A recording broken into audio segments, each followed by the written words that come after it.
TGIF. Hope you all have had a wonderful week. I know you are ready for the weekend to begin. So, welcome to the Just Ask Shar Advice Channel. We will be getting started very soon. So get comfortable, get ready, and relax.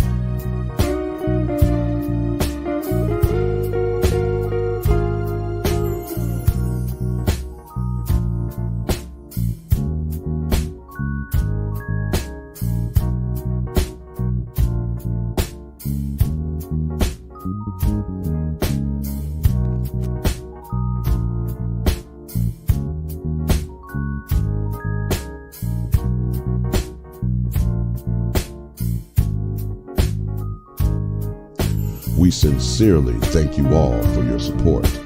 This channel is sponsored by you, the subscribers.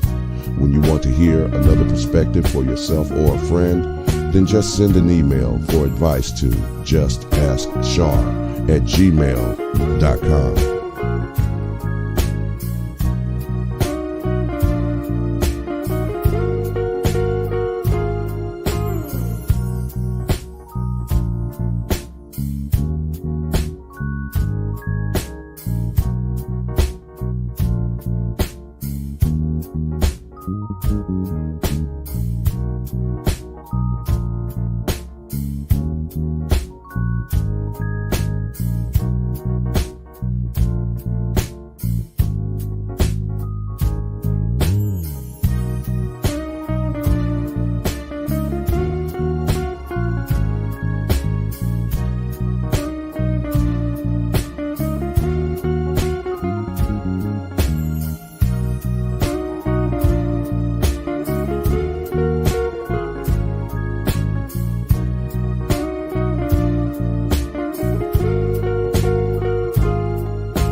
All right, we are ready to get this show started. Be sure to like, share, and subscribe.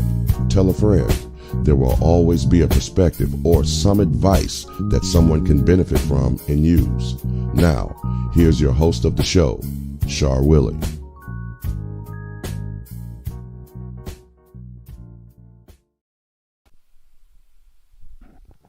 Greetings, greetings, greetings. TGIF, everyone. How are you? What's going on? What is happening? What's happening? Everybody doing well? I sure hope so. How you doing, Omar? Glad to see you. Good to see you. Well, the time is going past quickly. I was in denial, but it's true. I'm trying to make it stop, but I look up, I'm like, hey, where's the sun? Where's that other hour I remember? But yeah, the time is moving. It is moving.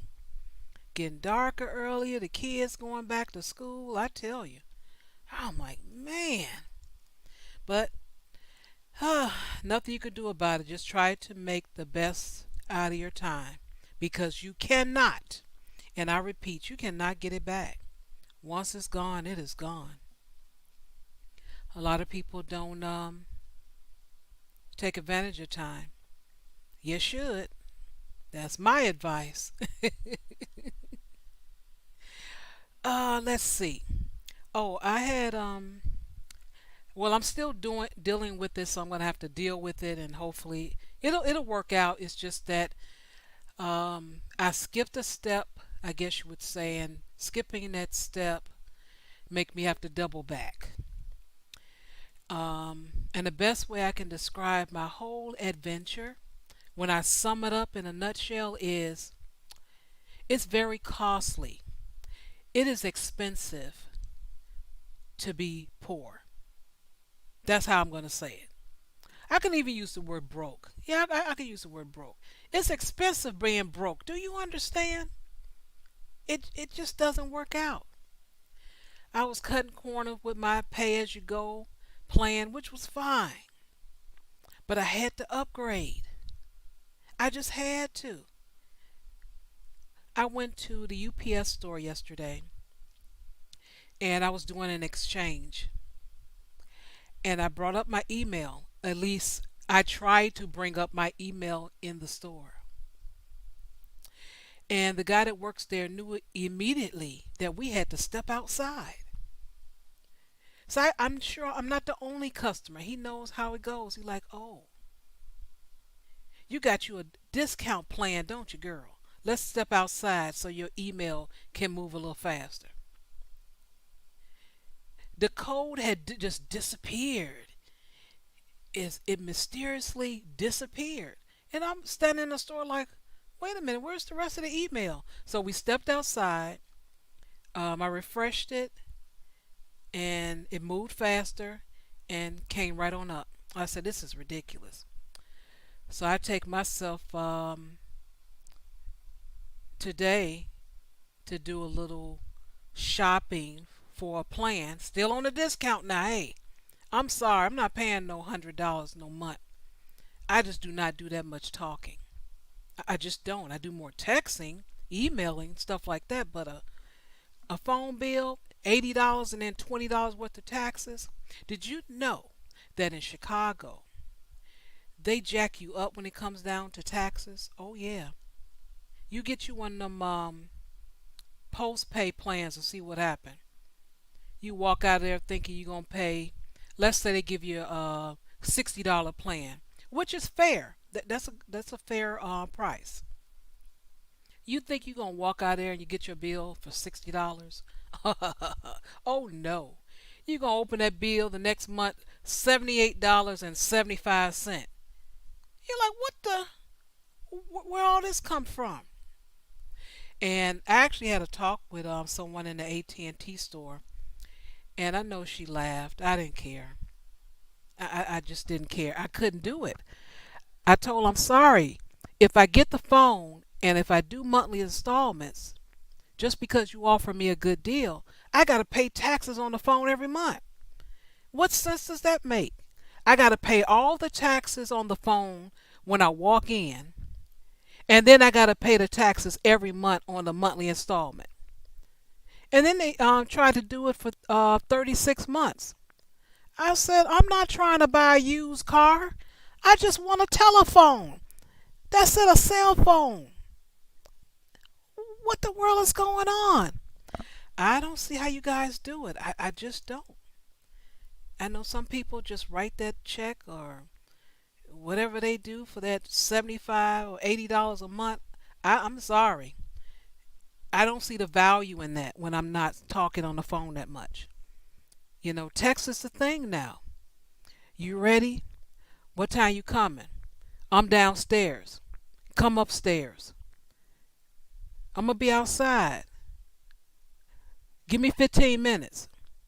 I don't pick up the phone to do that. Ring. I'm coming downstairs. Ring. Come upstairs first. I don't do that. I do the text. And I just can't do $80 a month for some text. Let's talk about text, baby. $80, I can't. I'm sorry. Now, if I had it like that, if I was six figures like all of you, then that's a difference. Then I would do it. But I can't, so what can I say? So, without further ado, let's welcome the lovely Classic Ruby, everybody.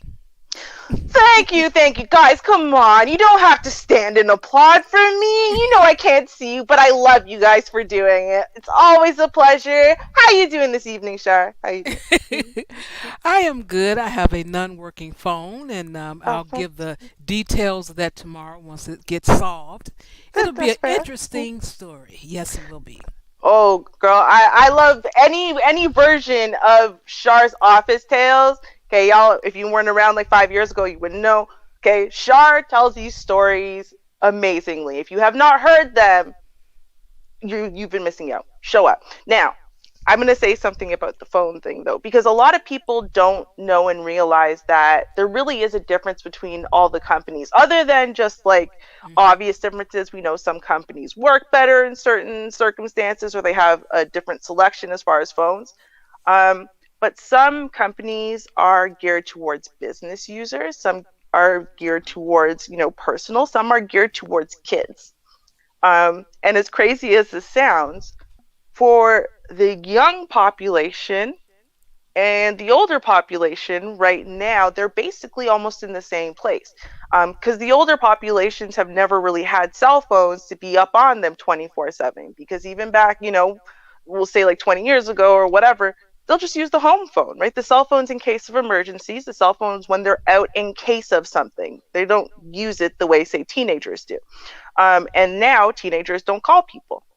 So looking for a company that services teenagers is a good plan because they come up with plans that are data only plans, pretty much, right? So you're not using the phone to actually make calls, it's just to text and to use the internet. So those companies might be a better option because then they'll have a plan that you're not paying for unlimited calling or whatever when you don't really want or need it. Having 100 minutes or something per month would be enough as long as you have the text and the data included. So sometimes it's worth shopping around. And then you do this. Everybody on the play, I'm going to tell everybody, this is my hustle. Okay. I have signed two contracts, two in 11, 12, 13 years, actually, with 14 years with this one company. And I've gotten a new phone often. Okay. At least, and I don't sign contracts for them or whatever because I know the hustles. So if I give you guys information, listen to me. Now, this is what you do: you shop around. Okay. Hmm. You find those plans, especially the ones that are like, oh, new customers, sign up now and whatever, right? And you find out what that promotion is and what that price is and what it includes, right? And then you call your company and you tell them you're canceling your service. They're going to ask you why. You're going to say, well, hey, listen, I don't need unlimited calling and all this stuff you're forcing me to pay for. And I found this company. The company's name is this, and I can pay 50% less and get exactly what I need, which is this amount of text, this amount of data, and whatever, right? Now, they have two different things. Sometimes they'll try to call your bluff and they'll be like, all right, I'll set your cancellation and whatever. And sometimes they'll be like, hold on, you said cancellation. Let me transfer you over to someone who could help you with that, right? And Hmm. those people are authorized to basically price match other companies. So if another company really has this promotion going on, they know about it. They won't like offer it to you unless you're going to cancel and switch companies, but it's cheaper for them to retain an old customer than it is to get a new customer to replace you. So they would rather just give you that deal than let you leave. So that's the trick. So go do all of your groundwork, go find a better price with another company with the exact same phone, all that, find the better price, and then you bring it to your company, you say, I'm gonna cancel. Here's why I'm gonna cancel, and allow them to do the rest. Trust. It works. It really does. Okay. Mm-hmm. I'll see how that goes. Right now, I'm still doing a prepay plan, but Mm-hmm. I have did some shopping around. I've been looking really for like 30 days. I've just been in the stores for the past 2 days. Mm-hmm. Mm-hmm. So I've been looking. Hey, they're around. I mean, obviously, I'm not American, so I can only really speak to what we have in Hmm. Canada. And I know that I can't remember which one of the providers it is, but basically, what they have is it's still like prepaid. You buy minutes or you put a certain amount of money on like your account, and then you apply that money however you want. So you can buy a text messaging bundle or you can buy the data bundle or whatever it is, right? And so you don't actually have to buy unlimited nights and weekends if you don't want to. You basically kind of sign up for it every month as you're uploading your account. So I don't know if they have anything for like that in America. I'll take a look. I'm gonna have to ask my sister. I know she's with the company that does that. So I'll ask her what that company is and find the details and see if America has something similar. But like, come on, they've got it because they know they're Hmm. trying to force everyone into this monthly payment system. They try to make prepaid as unattractive as possible by, you used to have your minutes roll over. Like as long as you kept topping it up with $10 or whatever, your minutes would roll over. Then they stopped doing Yeah. that. So then you started losing it. And people were mad because they lost like 10,000, 100,000 minutes because they had been rolling over for, decades. So they were trying to force people out of it. And it's like, nah, I would still rather pay $10 a month. Thanks though. Right? So like they're trying to get everyone on the monthly guarantee. We're gonna still have money from you. It's terrible. Yeah. Hmm. Man, it just ain't right. I know. The way of the world. I mean, you can do what I do. I just cancel everything. Like I canceled my cable. I don't watch it. So like, and I kept it for years and I didn't watch it. But I'm paying like $160 a month. So that way, when Dance Moms was on, like when it was a new season of Dance Moms, I could watch it. I paid $160 a month all year round, so that way for 6 months out of the year, I could watch Dance Moms. I swear, like that was really what I was doing. So I finally was just like, forget it. I'm canceling my cable, right? And they were so upset with me, like, oh, but come on. Guys, you know that the boxes aren't even active on my account. And I have 6 boxes. I didn't even return the boxes. I kept paying to rent the stupid boxes, okay? Oh boy. Yo, that's why they do this, because the millennial generation is very lazy. Very lazy, right? So we'll just get ourselves caught up in the honey trap, right? Just keep paying the money because it's easier. Maybe we might want to have cable one day. No, I just cancel cable. Forget it. Forget it. This is just like, it's so stupid. Wow. I Okay. know. Took the plunge. Yeah, I'm doing all YouTube. And speaking of YouTube, look at Lil Rock. He just come in with the flower with Vonda. He ain't put the yo. He just Hey getting now. lazier and lazier. Isn't that something? Ain't that something? Ain't that? Yeah, yeah. It's Yo, all yo. right. So Tyrone Church said hi to us. So what's up, Tyrone? No. Mm-mm-mm. Oh, there you go. There you go. We got our yo. All right. Mm-mm-mm. Shame. Right? Damn. All right No then. love. But Right. anyway, we're going to see what kind of love we're going to get with this letter. Someone giving me a letter. It's been a long time. Mhm. And I went through it slowly. I thought about it, did some research because I don't like, especially when it comes down to people that you may know, I do not like to say something that I can't verify. Mhm. And so it took a little while. So I don't know what the outcome is, but let's see what's going on. All right. All right. Mm. Greetings, everyone. This is Shar. For advice, you can send it to justaskshar@gmail.com. Today I have a letter from a gentleman, and he writes, Dear Shar, I am a content creator and I am concerned about my name being used in a magazine without my consent. Now, because this is a content creator, I will make sure that he has anonymity, so I will not read his letter verbatim.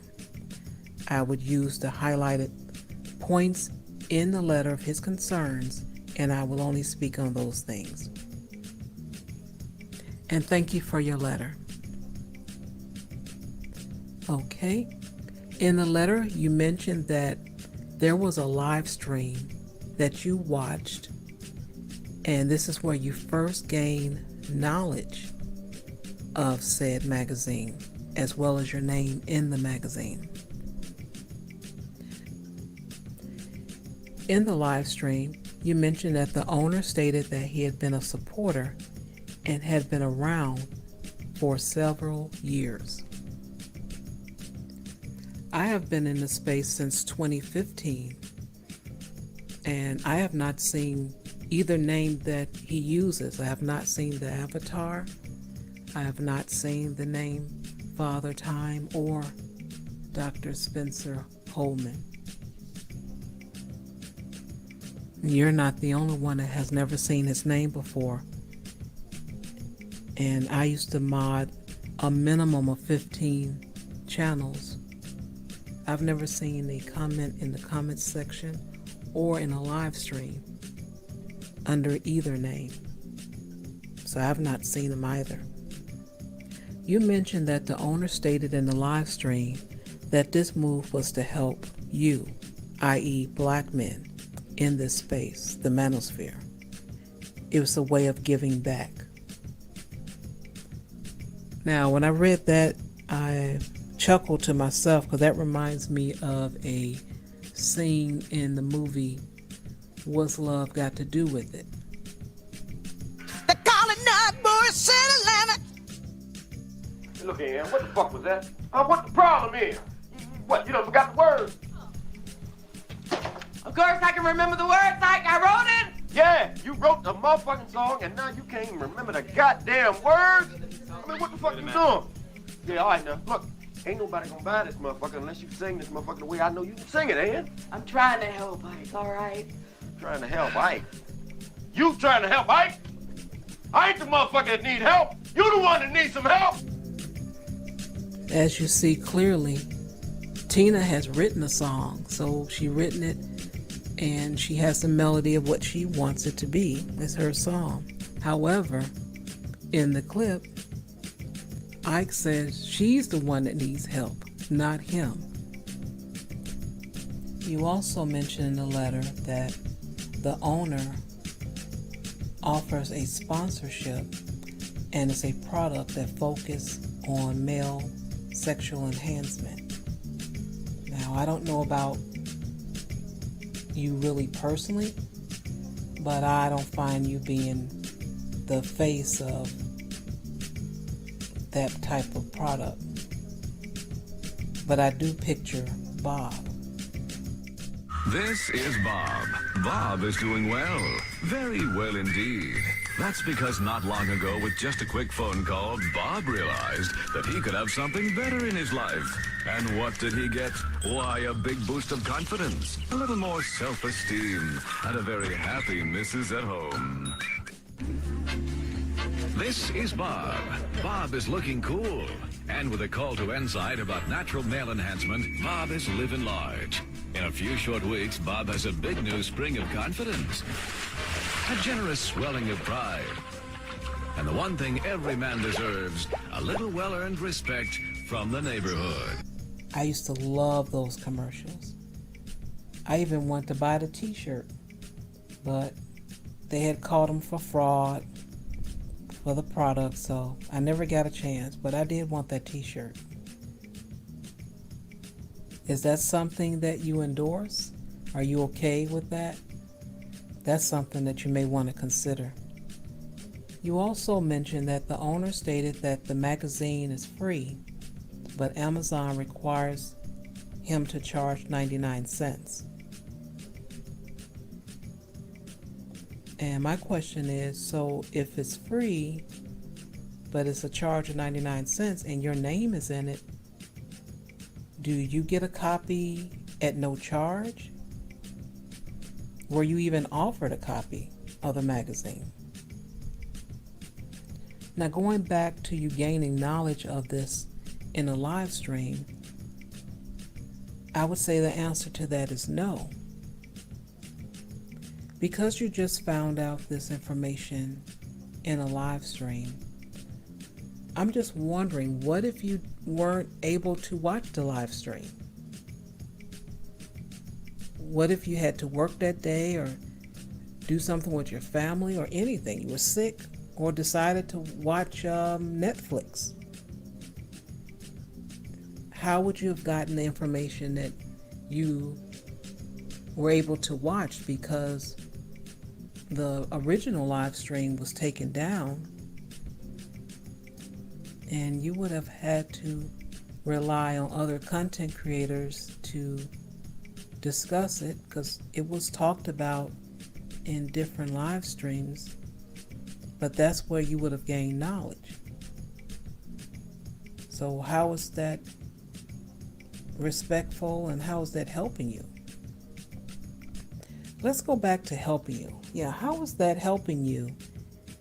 How does it help you for your name to be in a magazine that you don't know about, that you found out happenstance, that is supposed to be free.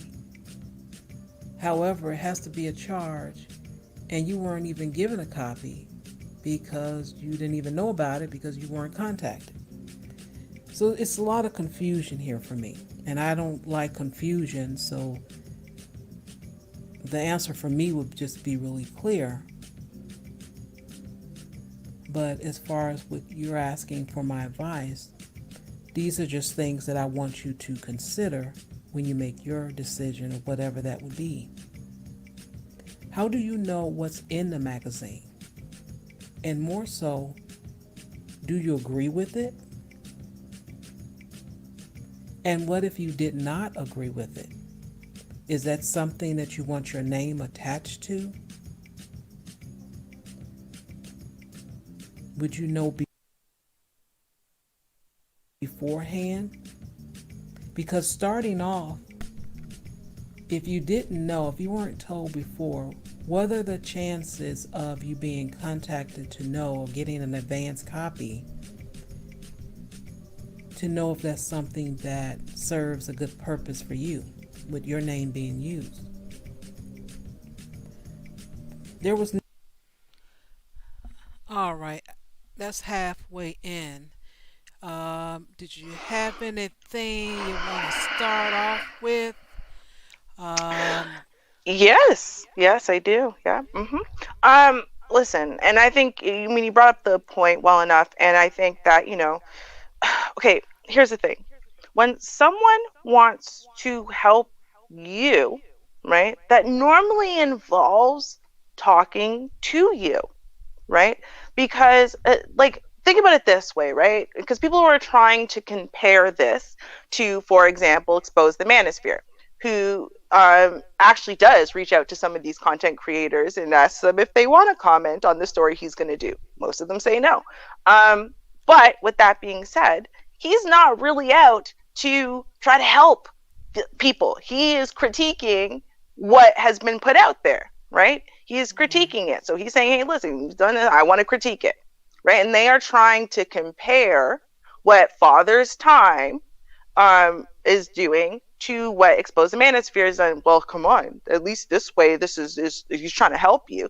But no, he's not. Because if he's trying to help you, he reaches out to you and he says, hey, brother, listen, I got this thing going on, right? And I want to use it to help brothers like you get your message out. So let me do an interview for you, or, send me some advertising for your channel, whatever, and I'm going to put it up and advertise you.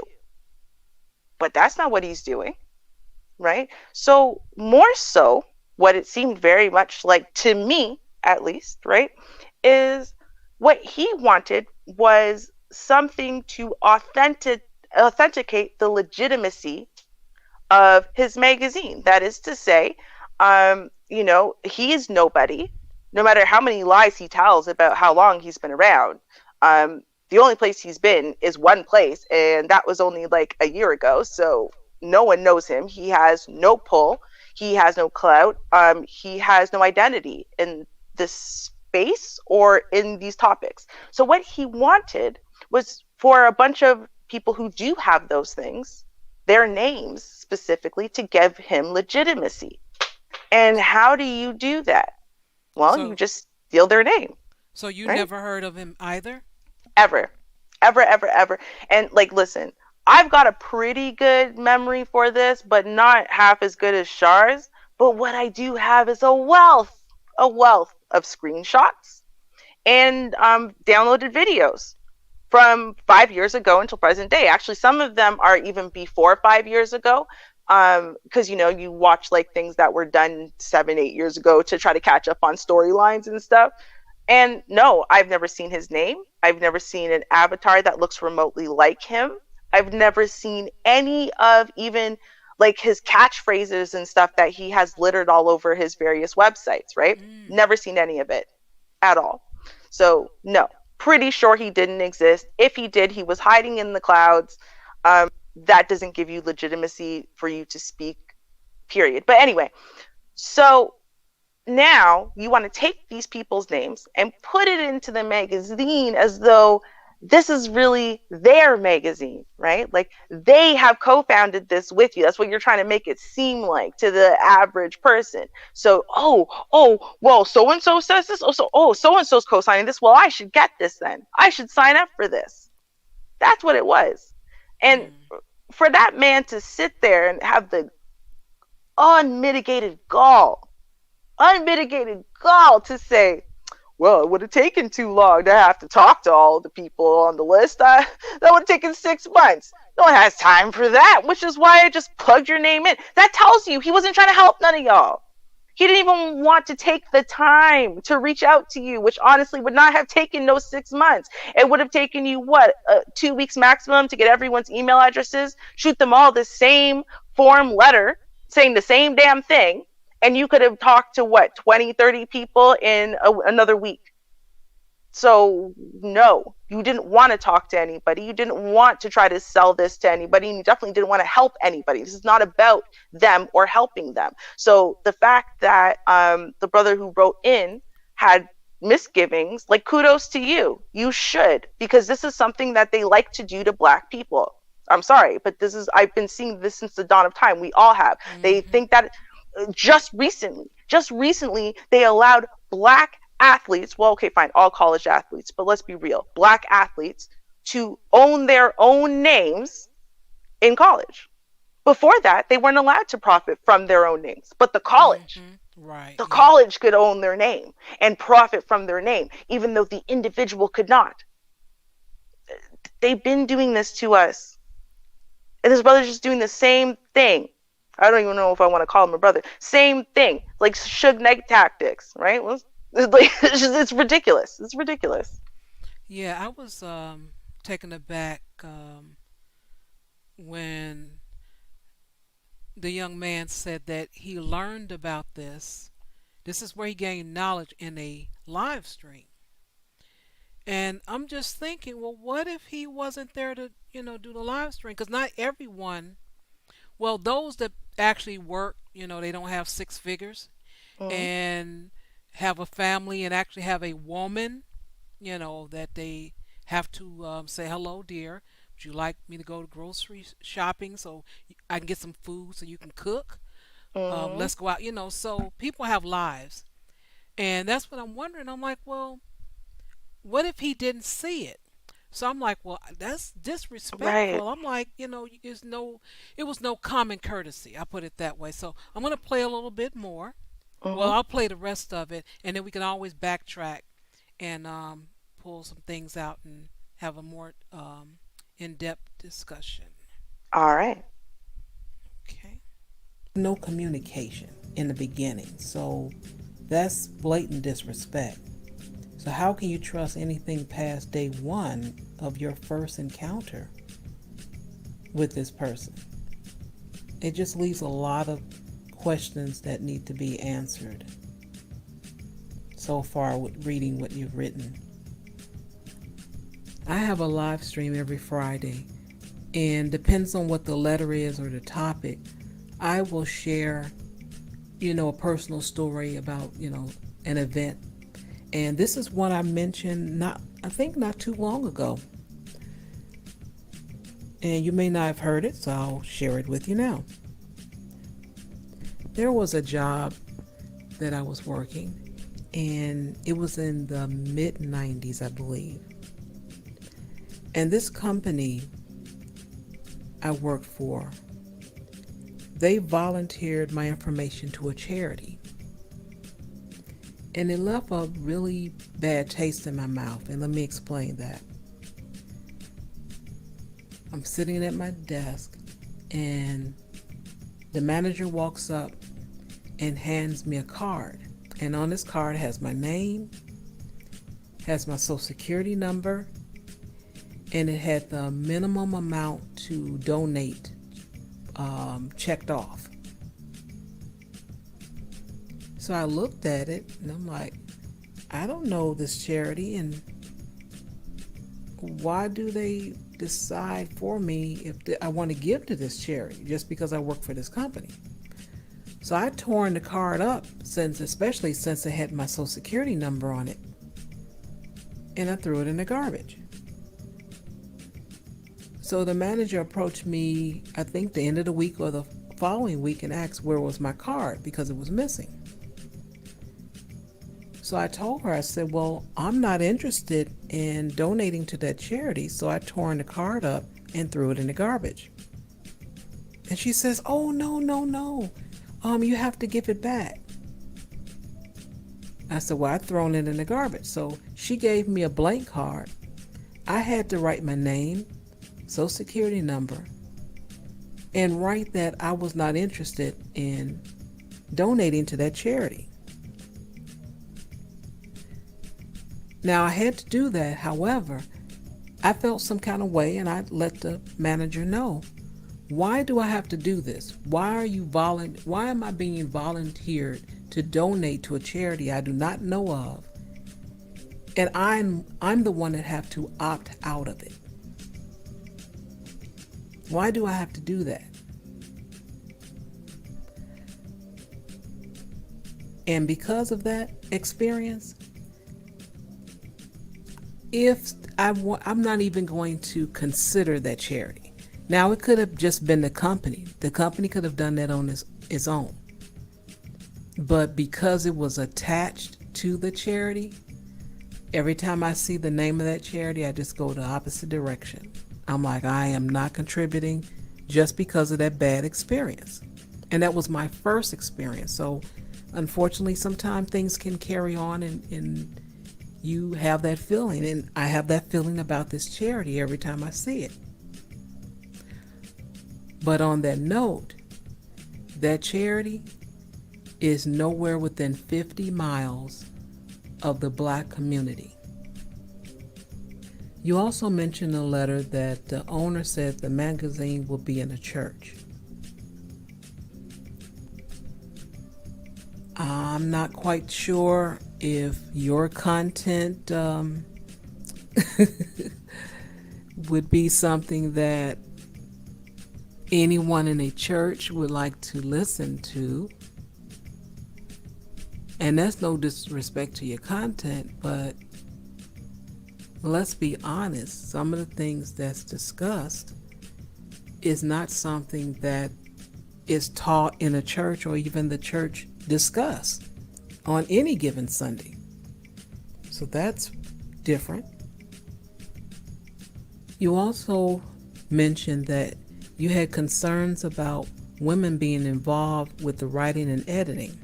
No disrespect to me. And there's no disrespect taken. I understand what you mean. And you said that there are two names, and one that is a content creator you're familiar with, and the other name you never heard of.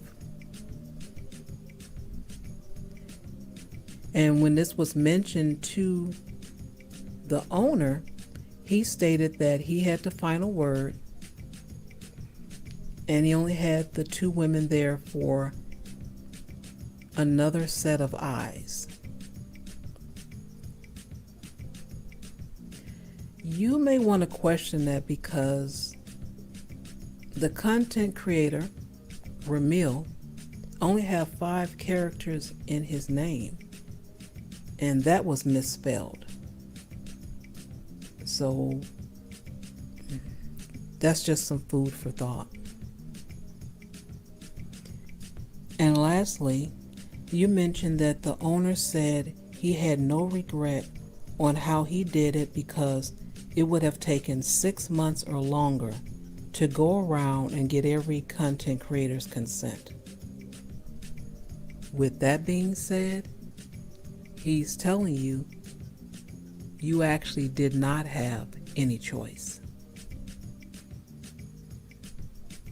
Attached in the description area is a video from a male content creator that looks into this a little deeper. You can take a listen to that as well. All right, all right, all right. Welcome to the panel, Vonda. How are you? Welcome. Here you go. Hey. Hey, Shar. Hey, Ruby. Thanks for having me. Anytime. Always a pleasure. So, I mean, so this person put these people's names in this magazine without their permission, Yes. and they think that that was okay. And because it would have taken 6 months to get everybody's permission, it was like, you know what, I'm going to make an executive decision for you. I'm going to opt you in. Yep. And, you know, if you want to opt out, you need to come back to me and let me know that you want to opt out. Well, to be fair, I don't think his plan was ever to let anyone opt out. He added in the option to opt out when there was such outrage about people's names being stolen to be put into this magazine to represent his magazine, even though they didn't know the magazine existed. To me, that just sound it. To me, it just sounds. It sounds shady, only because I mean, if this is something that is, you know, to benefit me and you know to benefit the organization as a whole, you don't think it would have been, you know, respect to let me know that you're, you know, for instance, if my name were in it, you're going to put my name in it. Like when you mentioned, you know, Shar, about, you know, the donation, they opted you into this, this, donation. And, Yeah. you know, you had a card already, you know, with the amount on it and your name, your social security number. And it was like, it was already a given. Yes, you're going to donate. And you're like, I didn't sign this. I didn't request this. I didn't approve this. Oh, well, we need you to give us a card to say you don't want to do it. So Right. I have to tell you, you know, first, you can't ask me and give me the yay or nay to do it. You're going to give me a yes, and then I have to come back to tell you, no, I don't want to do it. I don't like that, because when you start talking about that, you start talking about my money. And you know what? I have a huge problem with someone telling me what I'm going to do with my money. Because there was no we getting up, you know, clocking in, you know, for that job. There was no we sitting there, you know, putting in those hours. So I don't care if it was $1.50. That $1.50 wasn't just given to me. I had to work for it. So no one's going to tell me what I can do with my money. And Yeah. I would like to be clear before we continue. Listen, there are, I think, a lot of great guys in messages I actually agree with. I know no one agrees with me about red pill being, you know, valid sound, and fine. There are messages I agree with in the manosphere, and there are people and messages I don't like or agree with, and there are people I literally don't like. Okay, but this isn't about, as a personal individual, do I like this person or do I dislike this person? Do I like the message or do I dislike the message? Do I personally think that message should or should not represent the manosphere? It has nothing to do with that, right? We've really got to look at some of these topics sometimes like on their face, right? And I think that, you know, for people who are maybe not in the manosphere or anti some of the messages, they're not able to see this as objectively as they should. Because just think about it. What if I stole Vonda's name? And I keep using the word stole for a reason, right? Because it's her name, right? Okay. So I'm going to take Vonda's name and her image, okay? And I'm going to start a Patreon, okay? And I'm going to call that Patreon Black Women of the Manosphere, right? And then, well, who are the Black women of the manosphere? And I'm going to say Vonda H, right? And Char Willie, and I'm going to name all these women, right? Queen, Poetic Kells, I'm going to name all these women. And I'm not even going to talk to them about it. I'm just going to take their names. And I'm going to take their names, put it in my magazine, say they represent this magazine, the message that we have, right? And this is how they identify as well, by the way. Right? They want to be associated with this, right? So then now you buy my magazine, you look at it, you say, oh, that Vonda Age, she's a beautiful woman. Okay. Oh, and she's down for being for the manosphere and their messages and being a woman of the man. Okay, great. I'm going to buy 3. I'm going to sign up 2 because Vonda said so. Now, it doesn't matter if we think people should think like that. They do.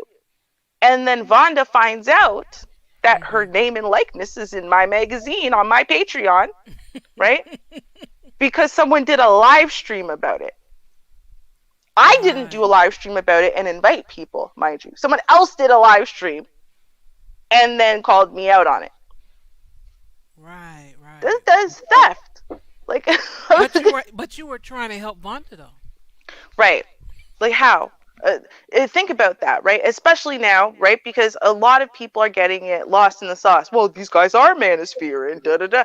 Well, okay, Wanda's not a woman of the manosphere, but I've decided that not only is she, but I've decided to use her as a mascot for my cause, right? So how am I helping Vonda? Right? That doesn't make any sense. Vonda's name and image are helping me now, right? Because people are going to go, maybe they're going to check out, she doesn't have a channel, but they're going to go check out her channel and her content and her website, and they're going to say, oh, a woman who thinks like that and does all this, she is representing this women of the manosphere, even though she doesn't, even though she would never co-sign any of the messages I have inside of my magazine whatsoever. But I'm saying she's a mascot, right? So I'm saying she co-signs all of this, right? And so it doesn't even matter, even if somehow something he said in the magazine, all or most or none of it, represents what any of these guys actually think. It's irrelevant. It doesn't matter because he has decided to use them as mascots for free. Did he set up that when he starts selling it for $5.99, then 99 cents, then free, whatever? Did he set up that they were going to get a small commission even for their using their name and likeness, for using their message, for using them? Right? Because I last time I checked, Michael Jordan, all those people, they get paid when someone uses their name or likeness to sell a product, right? Trump loves to put his name all over all kinds of buildings that don't actually belong to him and have nothing to do with him. Why? Because they actually pay him for the use of his name. That's why they pay him to use his name. You can't just use people's names and for free. And then, well, I was helping you. Hey, guess what? All those people who are using Trump's name all over New York and whatever, they're actually helping Trump because it's giving people the false impression that he owns more buildings than he does. True story. Which is what it's done. That's true. Right? So it is helping Trump technically, but guess what? It's helping the people who own that building as well because they know that Trump's name, for God knows what reason, but for Trump's name gives your stuff a lot of clout.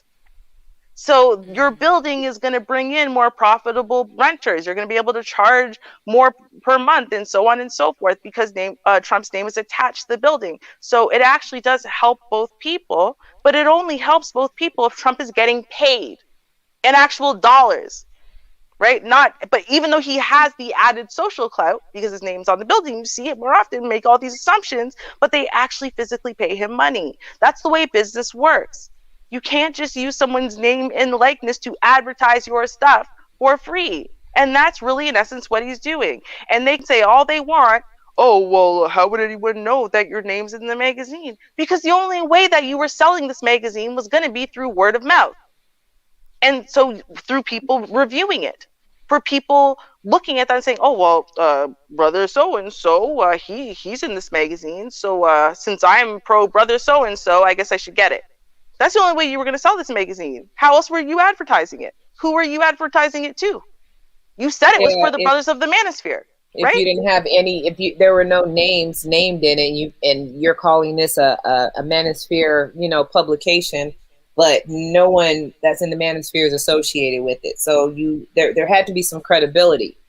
I mean, you can best believe that, if I took Trump's name and I just opened something and put his name on it, he's going to sue me until I'm underneath the ground and I'll never be able to, dig my way out of it, for using his name without his permission, So it's like, you can't do that. You have to get that permission, you have to get that okay.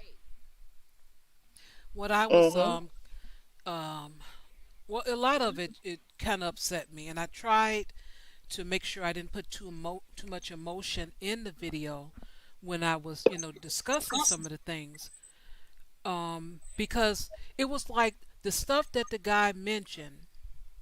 I'm like, are you kidding me? But I'm not telling the author of the letter that I know you're lying, because he was telling the truth. So I had to remove him out the way and look at the person who actually said it. I'm like, are you kidding me? You want me to believe that? And I'm like, wait a minute. Well, he was, talking to him, His name is in the magazine. He's talking to him. So I remove myself. I'm like, okay, hmm, isn't this interesting? But as far as the helping part, back to that, um, me and a couple of my friends, we still joke today about that Ike and Tina scene. That's just the funniest thing to us in the world. She's a darn singer, Mhm. writer, and everything, but I tell myself she the one needs some help. I'm like, okay, you all right? You something wrong with you, man? It's gonna be all right. But I'm still, pointing out the fact that it was supposed to help him. It was supposed to be a tribute to him, but he wasn't told. And that's I can't get past that. I'm like, how are you helping me? How are you contributing something to me and you don't tell me? And then I don't know what's in said magazine. You could tell me anything you want, but a lot of stuff that was said beforehand doesn't appear to be true. So, Yeah. am I going to believe anything from now on that you may say? Because Mhm. it doesn't make any sense. And then back to it's just so much. I'm just jumping all over the place. You say you support me, but I've never seen you. Seen you. Yeah. Right. And the guy said he'd never seen him before, ever. Not a super chat, not a what do you call the thing? A share, Mhm. a anything. So I'm like, well, how? What is the support? What does that mean? Oh, but catch the lie though, right? Here's the thing. And this is how you can tell a snake oil salesman, and he's not even a good one, right? Because he contradicts himself constantly, sometimes back to back sentences. So you're going to say, I support you, brothers. I support you, brothers. So you might not know me, but I know you because I've supported you, brothers. So he says that. And then, almost like in the next sentence, he turns around and says, well, the reason why you don't know me is because of all the beef in the sector. And so the channel that I'm always on in the last year, he did say in the last year, y'all don't come around because of the beef. Wait, what? Hold on. So, Huh? first of all, you literally said the channel that you've been on in the last year that you've been supporting is a channel. You admit that. Okay. You say 1 year. Second of all, you admit that no one could have possibly seen you unless they were on that channel. So, if you've only been on one channel and that's the only place anyone could ever have seen you in a chat room somewhere, then how do you support everyone else? Yeah. How is it everyone else's fault and everyone else has made things into a beef thing and so on and so forth? Because if you support all these people and you've heard of all these people you put on the list because you've been supporting all these people, then why aren't you over in their chat rooms watching their even occasional stream? So they could recognize you. Oh, I remember, yeah, you're that guy who did that $120 super chat. You're that guy who da da da da da. You're that guy who came onto so and so's. No, you've never been on anyone else's channel, and you freely admit this because you say that's why no one recognizes your name. It's because the one place they could recognize you from, they don't go to, which means you don't support any other channel but that one person's channel.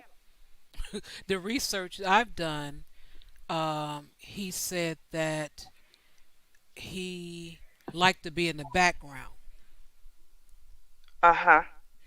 Right. So Mm. yeah, so that I definitely heard. So I guess the background is just the background. So no one's ever seen you. So Right. So you've been in the background, right? And the only time you come to the foreground is when you're on this one person channel. Listen, most of us, when we've come to these YouTube spaces, we all kind of come the same way. First, we float in the clouds for a while and we just watch stuff, right? And then we don't know. Are we even allowed to really write in the chat? Or is this like I don't know if I'm going to get just blazed right away or what? And then you try like a quick, hey guys, and just see what happens, right? You get blocked immediately. People say, hey, back, what's going to happen, right? And then you get comfortable in the one place, and then you go to another place that you've been in the clouds in, and you see that one person you know. So you go, hey, to that one person, and you slowly expand yourself out, right?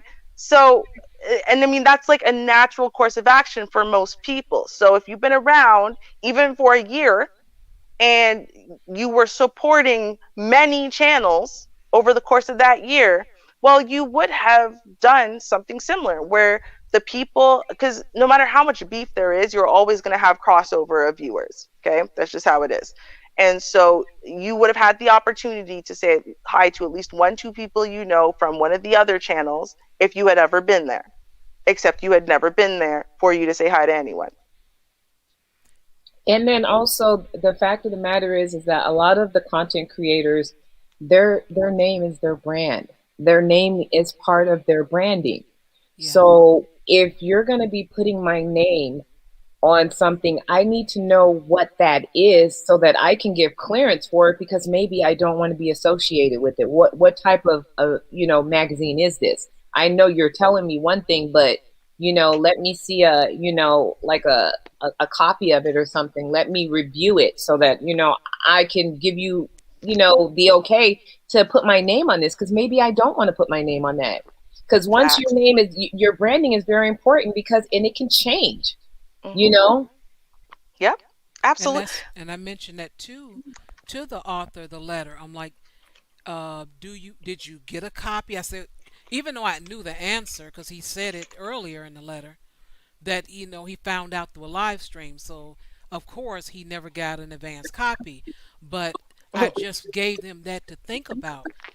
Your name is being used. Do you know what's in the magazine? Do you agree with it?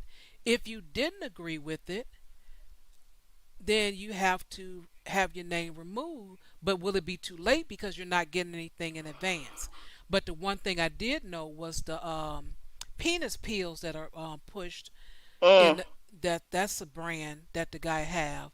So I just threw that in there, and I don't know the man's sexual history or nothing, but I'm just gonna say I don't think he needs anything. That's just my guess. I don't know.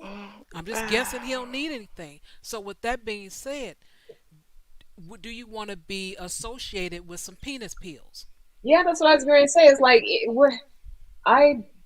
maybe I'd want to think twice before my name's associated with that. If that's something that you're pushing, maybe I don't agree with that, and I don't want my name associated with that. And I think each person whose name was added onto that has a right to opt out, and they shouldn't have to have their name on it first to say, oh, no, I don't want to be on it, to be taken off of it.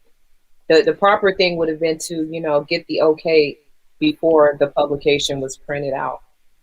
Well, yeah, I mean, especially because, and I want to be clear about this as well, right? Because if you've got someone who sits there and tells y'all, this is the thing that I think is just, it's mind-blowingly brilliant and sick at the same time, right? So you're going to come in and say, brothers, he used the N-word, but y'all know it's not my word. So brothers have been sleeping. Y'all have been sleeping. Wait. Well, I mean, we all is sleeping. We all is sleeping. And you know what the white man does? The white man comes and he buys up everything, right? And then he owns everything of ours. And then the message is controlled by some white man who don't understand us, right? So that's why I wanted to step in and be the white man, right? So I am going to own y'all's space. And then I can dictate what y'all do in the space, right? To protect y'all. That's what he gave y'all. That's literally what he told y'all. Okay? So Wow. Now think about it. If you let your name be in the magazine, right? After he just bought up the Black Manosphere out from under all of y'all, what do you think would happen within 6 months of your name appearing frequently in that magazine? He would find a way to extend his trademark to include your name. I am so positive of that fact. Oh, wow. Yeah, because I realized that you can do that. So Okay. Right. So now these names are associated with the Black Manosphere. Well, he's trademarked the Black Manosphere, so he could trademark your name. You didn't trademark your name, did you? Oh, you didn't think you had to? No. Does common decency would tell you maybe you don't have to, but hey, Buddy decided he could trademark a whole space, right? And he's doing it in a clever way because you can't actually trademark like cyberspace, right? You can't. So what he's done is he's attached the name to something tangible and trademarked that, and then he's trademarked anything to do with tangible print copies or anything like that with the name Black Manosphere. Okay? So then he could easily do the same thing as far as your name in print in a magazine, your name in print in books and this and that, whatever, because they are all affiliated with the Black Manosphere magazine. It wouldn't be that much of a logical leap for him to then be able to prove it because it's been being printed in his magazine for 6 months, however long, and there's approval. He'll be able to prove approval from y'all that you've signed this over to him because he's crafty and slick and oily, right? And then there you go. Now you don't even own your own name, so you can't even benefit off of your own name as a brand, no matter how long you've worked and no matter how hard you've worked for your own name. Because remember, we think, well, this is me. This is my identity. Well, it's not your literal legal name, is it? Right? No, for most of us, it's not. And that's a brand. That's why, like, Hulk Hogan, The Undertaker, all these wrestling people, they want to leave their association. They can't take their name with them, even though it's their name. Yeah, no. Right. Mm-hmm. Yep. Right? Because the WWF, right, owns you. Right? It's like, no, you don't own me. I can go anywhere. You can, but you just can't take Hulk Hogan with you. Right? Or the artist formerly known as Prince. Because you can't take Prince with you. And what are the odds that, this gentleman, this person, that he didn't know this? Oh, no, there's absolutely zero odds. He absolutely knew all of that. He sat there and told all of them that he knew that. And then pretended he was doing something to help people again, right? Because he's trying to help the stupid, lost, blind Black man because they're just too stupid, lost, and blind and sleeping without him, right? So he's going to do you the same favor that corporate conglomerates have been doing us for, decades, centuries, and he's going to own all of your stuff and then run it, manage it, and profit off of it while you don't, right, to help you. Because otherwise, the white man might be able to do it. That's really hilarious to help you. Right, to help you, right? Yeah. Right, yeah, definitely. Don't forget that part, to help you. And I'm wondering, because I don't have an answer yet, I'm wondering if the gentleman is getting free copies since it's supposed to be free. I'm wondering if he's getting a free copy. I don't know if there's a way to do that through Amazon. Well, I downloaded it for free. So I had to see it. So it was free when I downloaded it. But here's the kicker, right? And y'all, if you went there and you were like, I don't know how to not get caught up in the mess, and it's saying it's free now, but I'm scared of that, so I'm going to look at the free preview. Don't do that one. And I'm going to explain why, because people don't read. So if you just download the magazine for free, there's no strings attached to that. You've bought the magazine for free, it's yours. But if you do the free preview version, okay, you get a free preview for an amount of time. I can't remember how long it was. It might have been 2 weeks. It might have been 30 days. After the 30 days, if you don't cancel your subscription, they will charge you $9.99 a month. Okay. For the free magazine. That would have been free for you to buy. I swear to God. Yeah, I have screenshots of it. Yep, no, that's really... Yep. So you could buy the magazine for free. You could also preview it for free. But if you preview it for free, it will bill you after 2 weeks or 30 days, however long the trial period is. It will bill you $9.99. And what do you get for that $9.99? The same magazine you got for free. Swear to God. Reoccurring charges? Yes. Monthly, they'll keep billing you $9.99 until you cancel your subscription. That doesn't sound correct. Wow. Is the is it monthly, the magazine, or how is the publication? Because that was never mentioned. I feel like he said quarterly or something along those lines. Like it wasn't going to be a month. It was going to be, I think this is the thing. I think he was trying to act like this wasn't quite as planned out to be a moneymaker as it was. So he's trying to act like, well, I don't know, and maybe this, and I don't know. But from what I remember him saying, I believe he said quarterly. So I think that that was his intention, is to do like a quarterly health checkup of how black men have grown. That and so you issue a report card every 2-3 months or whatever. Oh. So There with is a report card in there. Yes. so with this magazine, okay. So Hmm. are there writers and editors, and do they expect any contribution from the individuals named on the magazine who did not give their consent to begin with? I'll answer what I was the information I got in the letter. Hmm. Um, in the letter, it was a list of people, two women listed as writers and editors, and he had a concern about them. He said one that he was familiar with as a content creator, and another person he never heard of. Now, if there's any other writers, it wasn't listed in the letter. So that's my answer from the letter.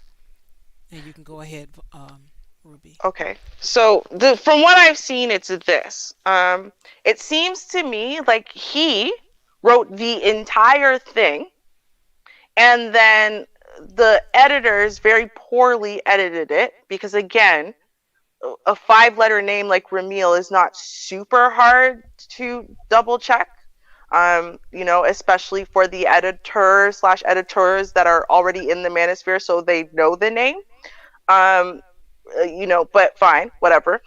Like missing the M is rail. It says rail. The fact that this brother, okay, this is how bad the editors are. So he's on. I want y'all to understand this for those of y'all who missed the live stream. So he's on this live stream, right? And after they've had this argument for like hours, then he turns around and says to Ramil, "Your name's not even in the magazine, though, brother. So I'm not sure what you arguing about." And he's like, "Oh no, it is. It's absolutely in there." Right? "No, it's not, because I just got confirmation from my editors." And he's like, "Oh no, it's in there. It's just spelt wrong. It's spelled rail Amir. It's right there." Right? So even they had all like 2 hours of this argument, right? For them to look through all the names and go, "Oops, made a boo-boo there. I see his name though." But even then, they didn't see anything wrong. Okay? That is the skill level of their editors. But anyway, it looks like what he's done is he's written the whole thing. There isn't really a lot of writing. It's a lot of advertising his various products, okay? Which is, the dick pills. We talked about that. And then he has his 10 life values, or whatever the hell that's called. And that's pages of the magazine. And then there's a report card that basically tells black men that they are failing or near failing in everything. That's basically what I saw. So there's no like articles on, like, the only articles that there are there to help people make any form of changes is his 10 life values, which is the product that he is selling at his 2 universities. It's the product that he is selling no matter what he's doing. Everything that is attached to him is attached to these 10 life values, which is why you hear the content creators attached to him now talking about the 10 life values, and you hear the editors who have been interviewed talking about the 10 life values, and it's on everything. 10 life values. That is even on the dick pills website. 10 life values. So that is the thing. Are they talking about the dingling pills too? They don't talk about it. It's more advertisement, like, pages and pages of advertising. You're holding up the bottle and, just really corny, cheesy type advertising. Well, yeah. To me, the whole thing sounds shady. It sounds like, that this person, they're using this as a way to advertise and get traffic to the products that they personally have, come up with themselves. Yep. And so they're using these popular names within this certain sector of YouTube. And these people, they have their own, platforms, and they've made their name in this particular, sector of YouTube manosphere. They've made their name. So if their name is in this magazine and this person is also advertising his own personal items, the dingling pills and the 10 steps or whatever, then it's really, helping him. I don't see how it's helping anyone else Yeah, that's literally what it is. Yes, at this point. absolutely. Hmm. Yeah, because well, I'm not gonna, because I don't want to give nothing away of this content creator, but there are some content creators that do offer some things. So if you're helping, truly helping the brothers, or wouldn't you get them involved as far as their product? I mean, would that help out? Right, because I'm sure each of the people, they each individually have their own thing. It's not cookie cutter. A lot of their talking points are cookie cutter, but if you go to their channels, a lot of them, the way that they run their channels, they all have a different spin on how they do things, and they all have their own type of side thing. Everybody has a side thing. The YouTube is, like, okay, the entry level, the entryway into this, but they all, have their own personal things. And it would have been nice, to get their permission to be put in this magazine. And then that way they could also advertise and, showcase some of the personal things that they're working on in addition to their, channel. Hmm. It would have been nice, but they don't really care. And that's the thing. Doctor. I mean, I use that term very loosely. Same way I would use it towards Dr. Phil.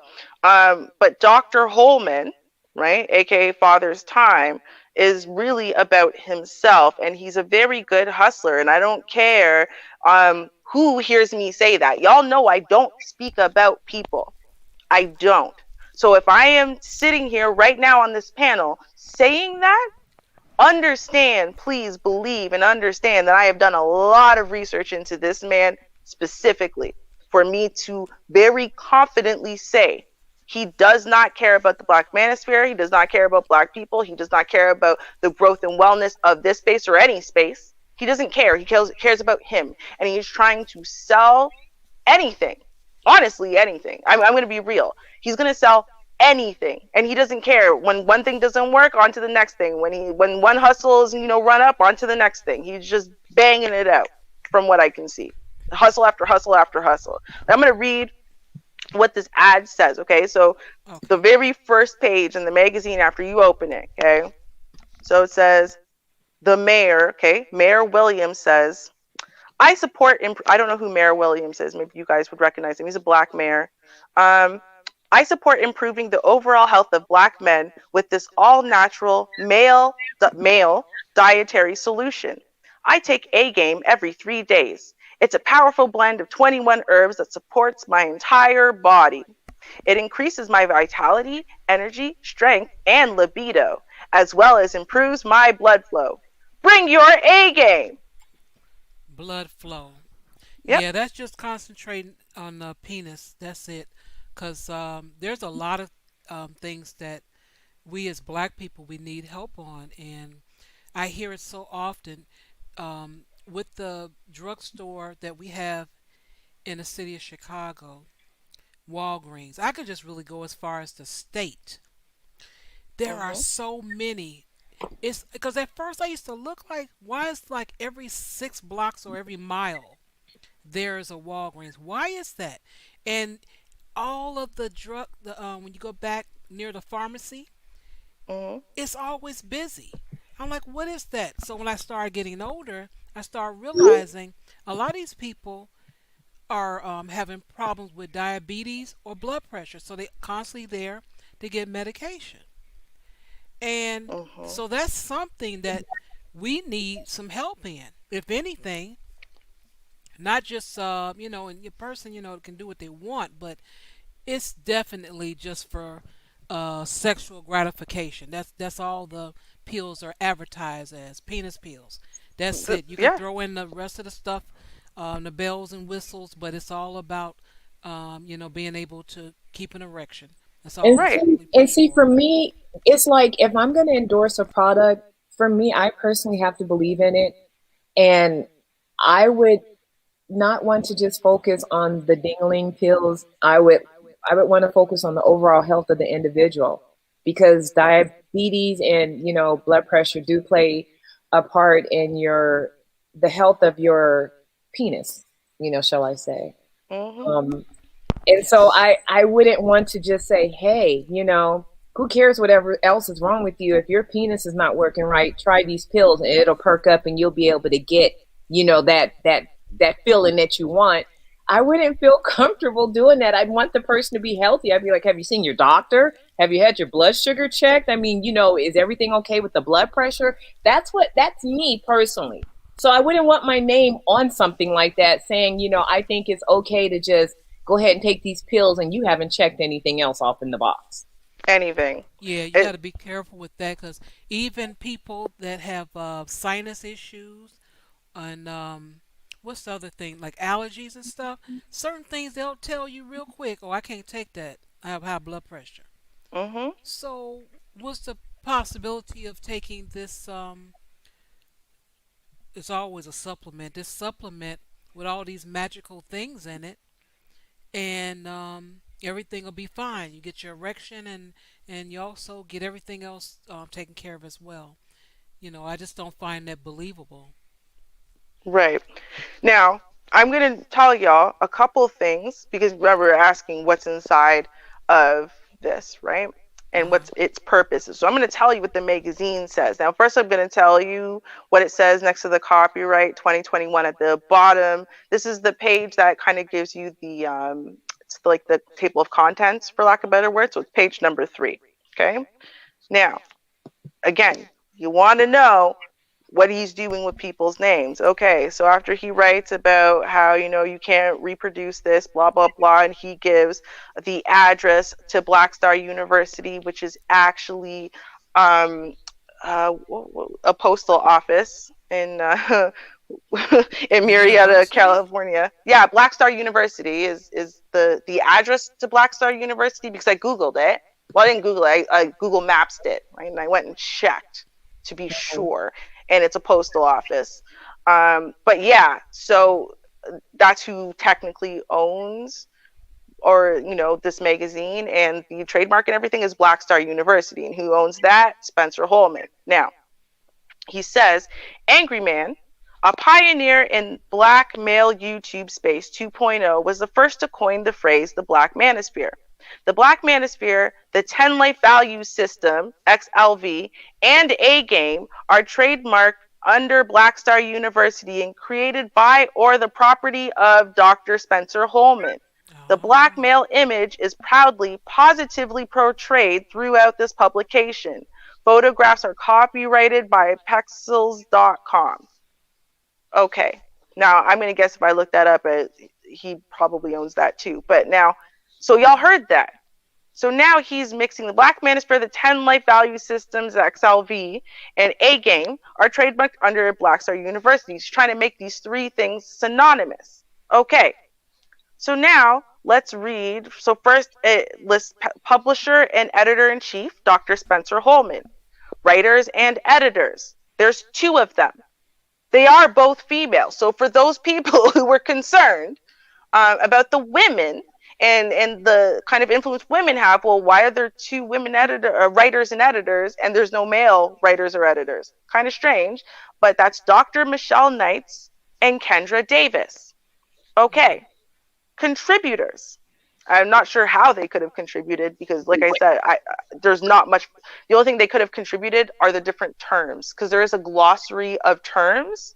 When he said that he was making a glossary of common terms that are used throughout the manosphere, Uh that huh. is there. So maybe that's what they contributed to. But anyway, there's Tracy Brown.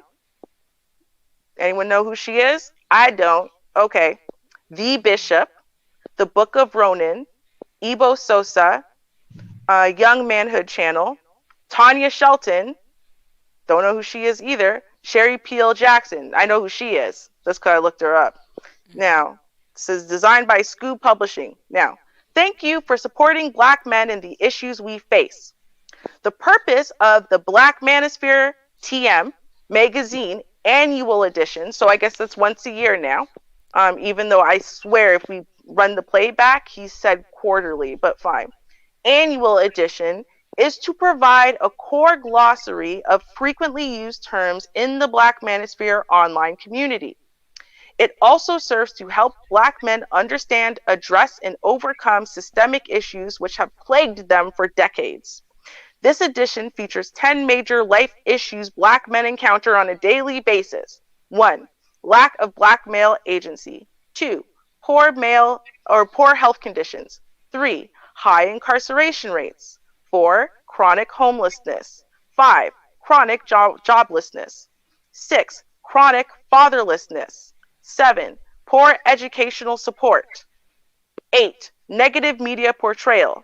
9. Persistent barriers to wealth. And 10. Constant threat of extinction. Solutions are offered through the teaching and implementation of the 10 life values to help Black men solve their problems with the help of other Black men. Okay, let me stop right there because Oh, that's it. Okay. That sounds like that's the answer to Yes. everything. You don't need the Black Manosphere if you can get it right there. That's what you just said. The way it's advertised, like, come here, listen to these 10 values. This is the answer to everything. That's what it sounds like. Th- th- Um, That's what he said. what number? I'm trying to see what number you mentioned. I forgot. But anyway, also in the letter, this guy mentions that um, the magazine is going to be in a church, and that is very interesting because a lot of content, you know, talking about pumping and dumping and all this kind of stuff. I'm like, how is that type of, you know, Yeah. going Subject to, matter. Hmm. yeah, how does that subject matter really going to go over in the church? And what kind of church? Because there's a lot of church that really don't have any religion. It's just, they're just pretending. So I don't know Hmm. what type of church that would be in. That's very interesting. So the church, you're advertising penis pills, these 10 values, which I don't know who teaches. I don't know. He And does. then, Yeah. oh, Yeah. Through okay, Black Star University. It's his. He created the 10. Black Star University teaches people the 10 life values. Yeah, it's his. okay, Yep. uh, Hmm. okay, um, okay, Yep. I know. Mm, It, yeah. it, it yeah, just it just stops you dead in your tracks when you start putting. When I said I know he's a snake oil salesman, here, you know why the church thing doesn't surprise me? Because of his 4 doctorates he claims he has, only one of them is not honorary, and the one that's not honorary is what? Okay, I'm gonna help y'all guess. What is the number one most just snakish snake oil salesman that we have in the Black community? The pastor, right? We all know that. Okay, prosperity gospel is just bankrupting us and just demolishing families and whatever. And what is his one real doctorate in? pastor, Theology. Theology. Right. He's a the whole damn pastor, pastor. the Right. pastor. Hey, pastor. Right. Now, y'all can say, well, hey, come on, honorary degrees aren't nothing, right? I mean, universities don't just give you honorary degrees for nothing. Well, that's true. But here's the thing, if you first create a university that you own by your own name, and then you issue yourself the honorary degree, does it really count?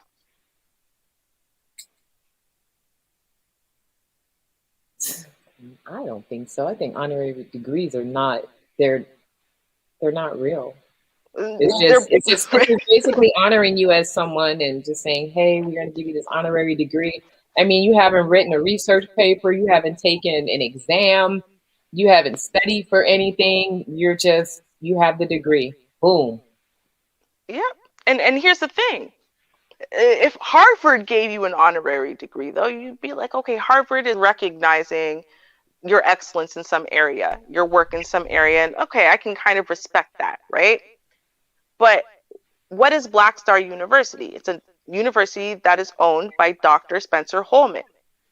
Dr. Spencer Holman cannot then give himself an honorary degree and claim it's legitimate, Well, right? he's helping himself. So if anybody gonna give somebody a degree, it'd be yourself, right?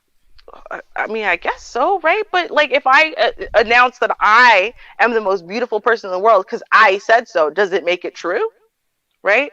And then the thing is, though, is that just the year before he created this university, he created a whole different university and then gave himself an honorary degree from that university. So, Convenient. Oh, yes. oh my goodness. So, oh wow. Yeah, I just Oh think honorary Lord. degrees are very. I just think that they're just like a gift. I mean, I have 2 degrees, and those degrees took work. Yes. I would have Wow. appreciated an honorary degree, but no, I had to actually work for those degrees. So it was like, okay. So when people say, or they talk about honorary degrees, it's like, okay, well, what did you have to do to get this? Right. Where was Right. the struggle at? Right? And so, Wow. like, I don't understand. Like, if you invent one university in 2018 and then you invent a second university in 2019, when did you have time to legitimately earn 2 completely different doctorates from those universities in the last 3 years? It takes 3-4 years to earn a doctorate. And Shoot, that's isn't that's that a longer than research that? degree. It's On, long. Now, how y'all Uh-oh. doing? And I had to step in here, sort of, what I'm saying, the Archbishop, Pimp Greasy Pastor. What about these black mamas? I got a good evening to all in the congregation and the Yes, community. Pastor, yes. Good evening. Good evening to everyone on the panel, and I would like to explain to y'all. Y'all are trying to use man's thinking with God's thinking. See, you don't understand. Just like Mary was a single mama and raised Jesus. Oh, he's preaching. How can not a man called by God not be able to get All a right. doctor's degree in 2 different locations? God is omniscient and all powerful. So when the doctor decided that he was called by God, what could man hold against him? Can I get an amen from the church? Amen. Hallelujah. Hallelujah. That's what I'm saying. You remember, church and state is separate, different regulations. See, schooling, when it's not in religion and theology, does not hold a candle to the belief of those of God. This is, these are 10 life principles, like the 10 commandments. But the 10 commandments are more direct. Oh, I didn't even catch the correlation. Okay. Mm-hmm. I didn't catch it. Okay. Exactly. Right. You know what I'm saying? Like, he Oh, okay. There you go. I'm all Mhm. extra late. Extra second. Right. I'm goodness, all okay. wrapped up into the details of the letter. I didn't even think about that part. Okay. See, that's because you don't have faith. Oh, okay. Understand? You gotta have faith and common sense of a mustard seed. Ha! You Okay. don't understand. This is the 10 life principles. Ha! He's gonna take you out of Egypt and bring you to the promised land. Exactly. Mhm. But what about them penis pills? Well, Is it gonna well, make me right? well, Is it gonna make me yes. stay out all night? Don't do it. Don't do it with those dingling pills. I'm telling you. No, Get your health right. Get your health right. No. See, the problem is that we're going into it. Is here's the issue, right? See, the church. See, the church that this doctor, bishop, pastor of what about my erection is doing. See, I'm about what about these black mamas. See, the problem is with my congregation, they don't have the problem of Uh-huh. of getting it up. Obviously, they had kids. See, their problem is taking responsibility for what they made. See, his church is about getting it. You see, they got a problem with getting it. We don't got a problem with getting it. We just got a problem with paying the cost of after we got it. Oh, okay. See, All right. see, my church. See, we was going to have a revival, and I wanted Sister Vonda to come in to tell the women the reason why you were like the way you are is you didn't wait 6 months. See, we guys had Sister Vonda come in and let her know. You know what I'm saying? This is why you crying about these men are dusty. Because you didn't let them wait 6 months, not even 30 days, not even some of y'all didn't even let them leave the club. It's in the bathroom. Oh no, busting it wide open. But anyway, but see, the problem is that his congregation, his denomination,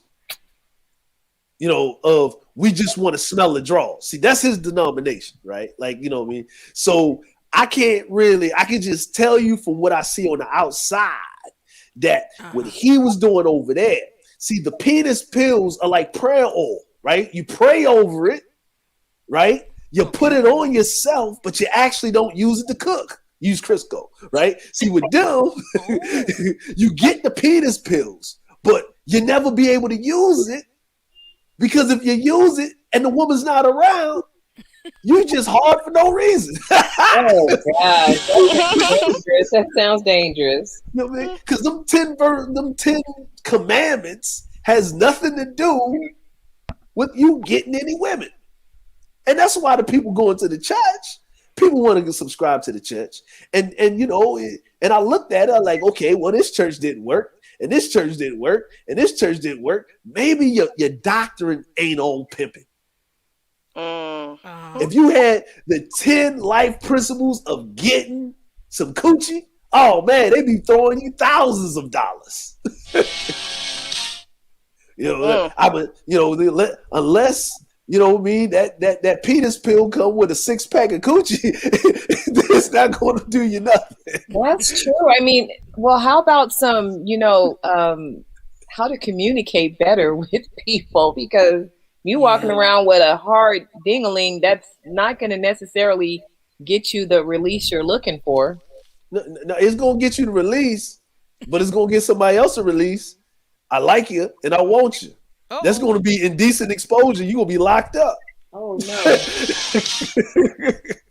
Like, you going to walk around, you just walking around the gym with a hard penis. Just walking around little kids all day, hard penis. Just I popped this egg gang pill and it got me 20 to life. What he doing? You know what I mean? You know what I mean? But you know who did take it? You know who took that egg gang pill? And you can tell that it worked. Brother Polite. Let's give it up for Brother Polite. Where's your wong? Right? Shout out to Brother Polite. They like him young now. They like him young. You know what I'm saying? Not that young. Jeez. Yeah, Jesus, yeah. The mama wasn't good enough. He gonna for everybody. It's terrible, but honorary degrees are only honorary during how much you give to the church. That's it. That's it. See, Bill Cosby had an honorary degree. And he went to jail, and he took it right back, but they didn't refund his money. Ain't that the truth? There was no receipt for that. There's no receipt. Matter of fact, most presidents have honorary degrees. But except he didn't have to pay no money because it's his university. So all he had to do is sign the paper. Yeah. The power invested in myself, I now make myself a doctor. Right. Incredible. Hey, Shar, if you could open this link, because I'm on my phone right now, and I put it in the private chat there. I want y'all to see something. I want y'all to understand why he calls himself Father Time, okay? Because this man has been, when I said he's been running hustles, okay? And he's been running the same damn hustle with his little theology doctorate, okay, for a long time. because he understands the way Black church works. And he understands that it is the best way to control and manipulate legions of Black people. Okay? And so that's what he's been doing. He's been selling lies to people, okay, for over a decade. Over a decade. And I'm telling y'all, if he doesn't come back with this application that he started with back in 2008, I would die of shock, because he's trying to still sell y'all pieces of land in Costa Rica. And if you want to buy that land, I've got a bridge to sell you. Come contact me after the show. Now, y'all look at this. Father's Time promises no more deadbeat dads in the United States. 2008. 2008, sister. 2008. Okay? So now I want y'all to realize something, first of all. It looks like a news article. It is. But it's actually an ad. It's an ad. Look at the source. Paid ad. Yep. Look at the source. The source says Father's Time. He submitted an ad to this newspaper and paid them to run it. It's not a news article. And the same thing with the press releases from the Manosphere magazine. It's not a news article. He didn't get anyone to buy into this bullshit. Now, what this is, software developer. Okay, so now he's a software developer. Remember, he's got a degree in theology and a bunch of other stuff. None of it is software development. But apparently he's a software developer, and he's created the easiest way to manage fatherhood for any demographic. Because apparently now we can manage fatherhood with an app. It's so simple. Oh, God. Wow. Yeah. But, yeah. you know, I got to ask, because I don't know if you read it or not, how do you do that? Does it say? It should. I'm like, it's right there, Shaw. You don't see it after get your pull-out game better. It's right there. I think line number 2. So this is what it says, okay? So there's something called level, okay? I'm going to guess that was the original name of the 10 life values. I might be wrong. I'll show y'all at the end of the article, though, why I'm not once we get there, okay? But basically what he says is this. The mobile version incorporates scheduling, chatting, educational materials, and communication applications into a readily available application. Okay? It makes managing fatherhood easier, ultimately strengthening the bonds and relationships that tie kids to their dads. Wait a minute. That's called texting. That's what I thought, right? You got a calendar in your phone. You could put things in there to plan. Like, it doesn't make any sense, right? And now he says it's already used by numerous organizations and state agencies. Yeah, it's called iMessage. Facebook, Twitter, Instagram, WhatsApp, right? WeChat. Like, what are you talking about? It's like, let me check my app. Billy needs to go to baseball practice. It's my weekend to pick up my child. Huh. Right. Do you not want to go to your paycheck and have $300 missing for back child support? Use this app today to keep you off of child support. Wow. That's what and I'm telling y'all, if you look at the very end of the article, right? Like, go to the bottom of the page, because I want y'all to see something, okay? So it looks like, oh, well, maybe this is legit, though. There's contact information. There's a website, right? Okay. So it must exist somewhere, right? Mm-hmm. Okay.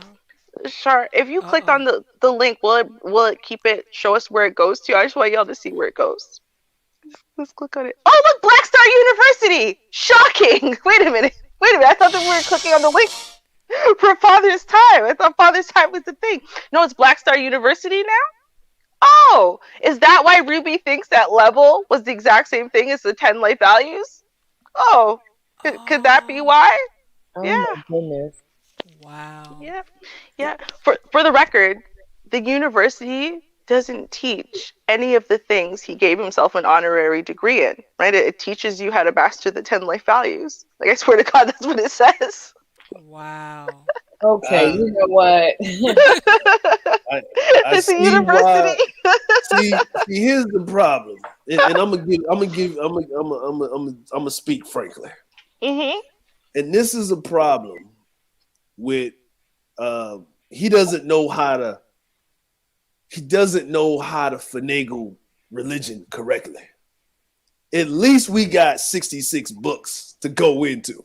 Like we got 66 books to use. There's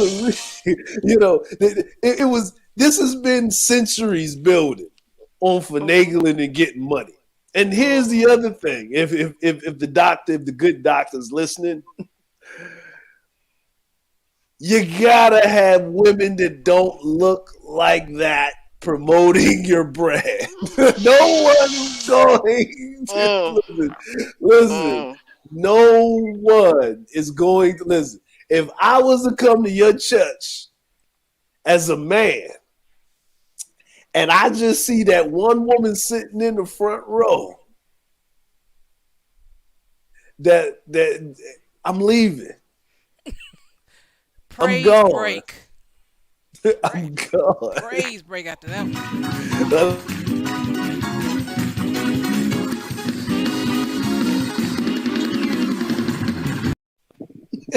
I'm going.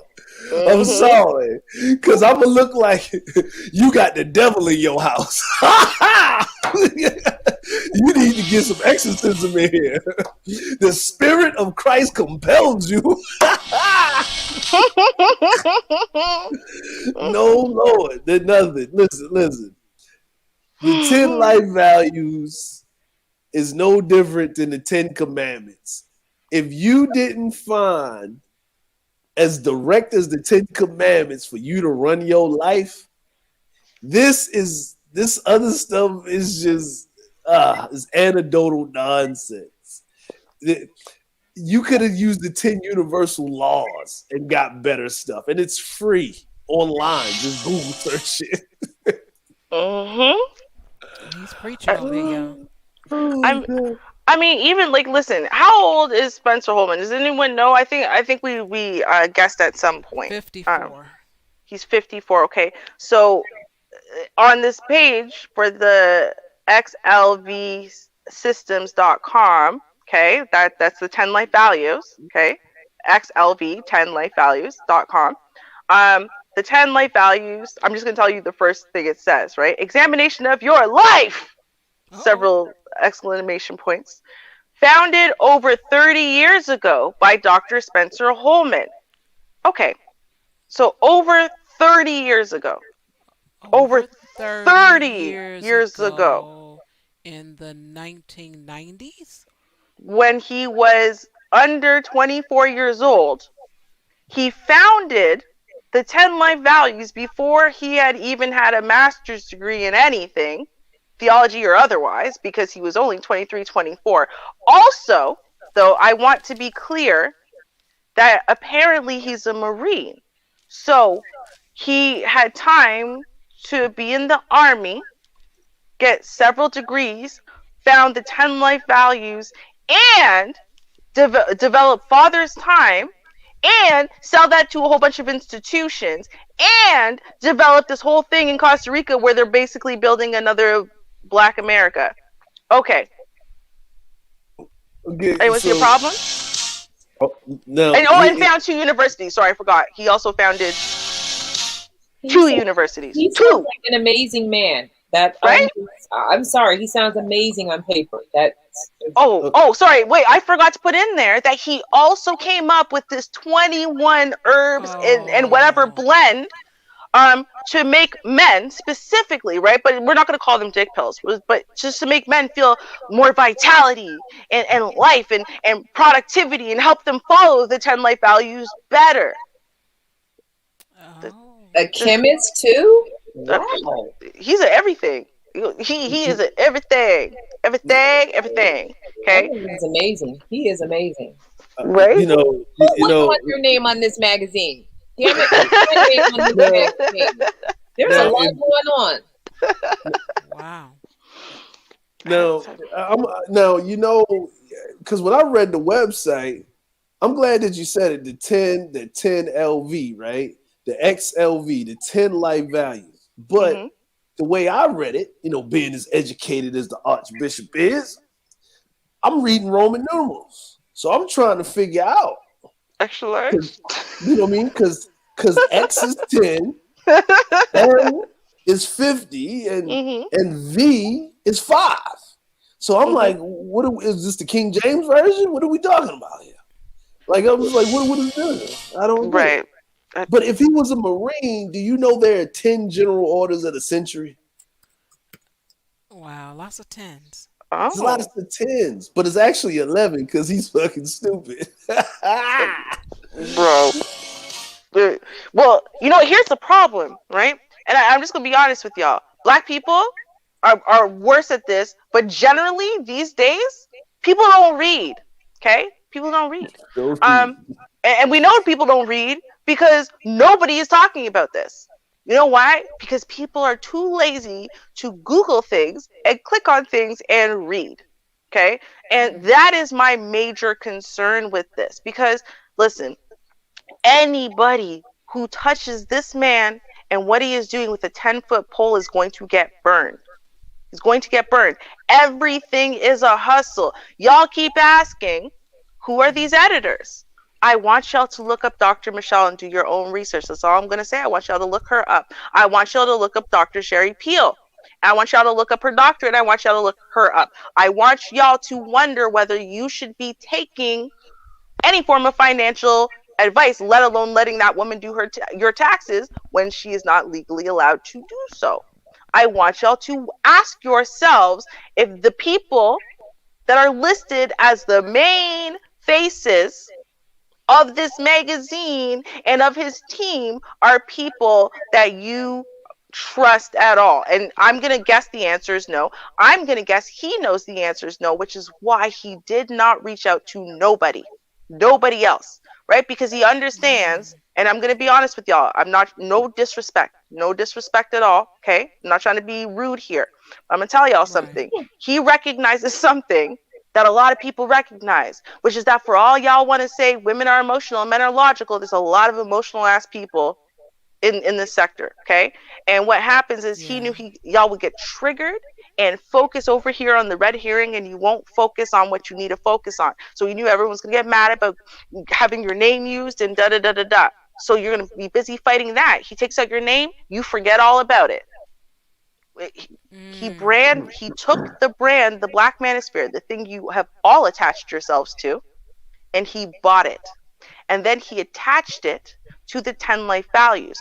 Why am I talking about the 10 life values? Because the thing that you guys are now all under, the manosphere, the Black Manosphere, is attached to the 10 life values, which is attached to clearly several really shady ass looking hustles that this man has created. How will that impact you later? That's what I'm looking at. And I don't see it impacting the Black Manosphere well. I was going to keep it all the way. I don't see it impacting the Black Manosphere well. You know, I sat up here and while you were saying, because the Reverend, the Reverend here, we the Archbishop, my crack team of women's right here, they went and looked something up here while the Sister Ruby was talking, and I looked at the 10 most important values, and compared them to the 10 life values. Oh, really similar. Number one is health and energy. Let me put this here so Shark can bring that up on screen, so all right. everybody we can bring that up on screen, and so put that up there. Gave that we put that in the back chat for Shark, and let me put that share, and then no audio, correct? no audio. Okay.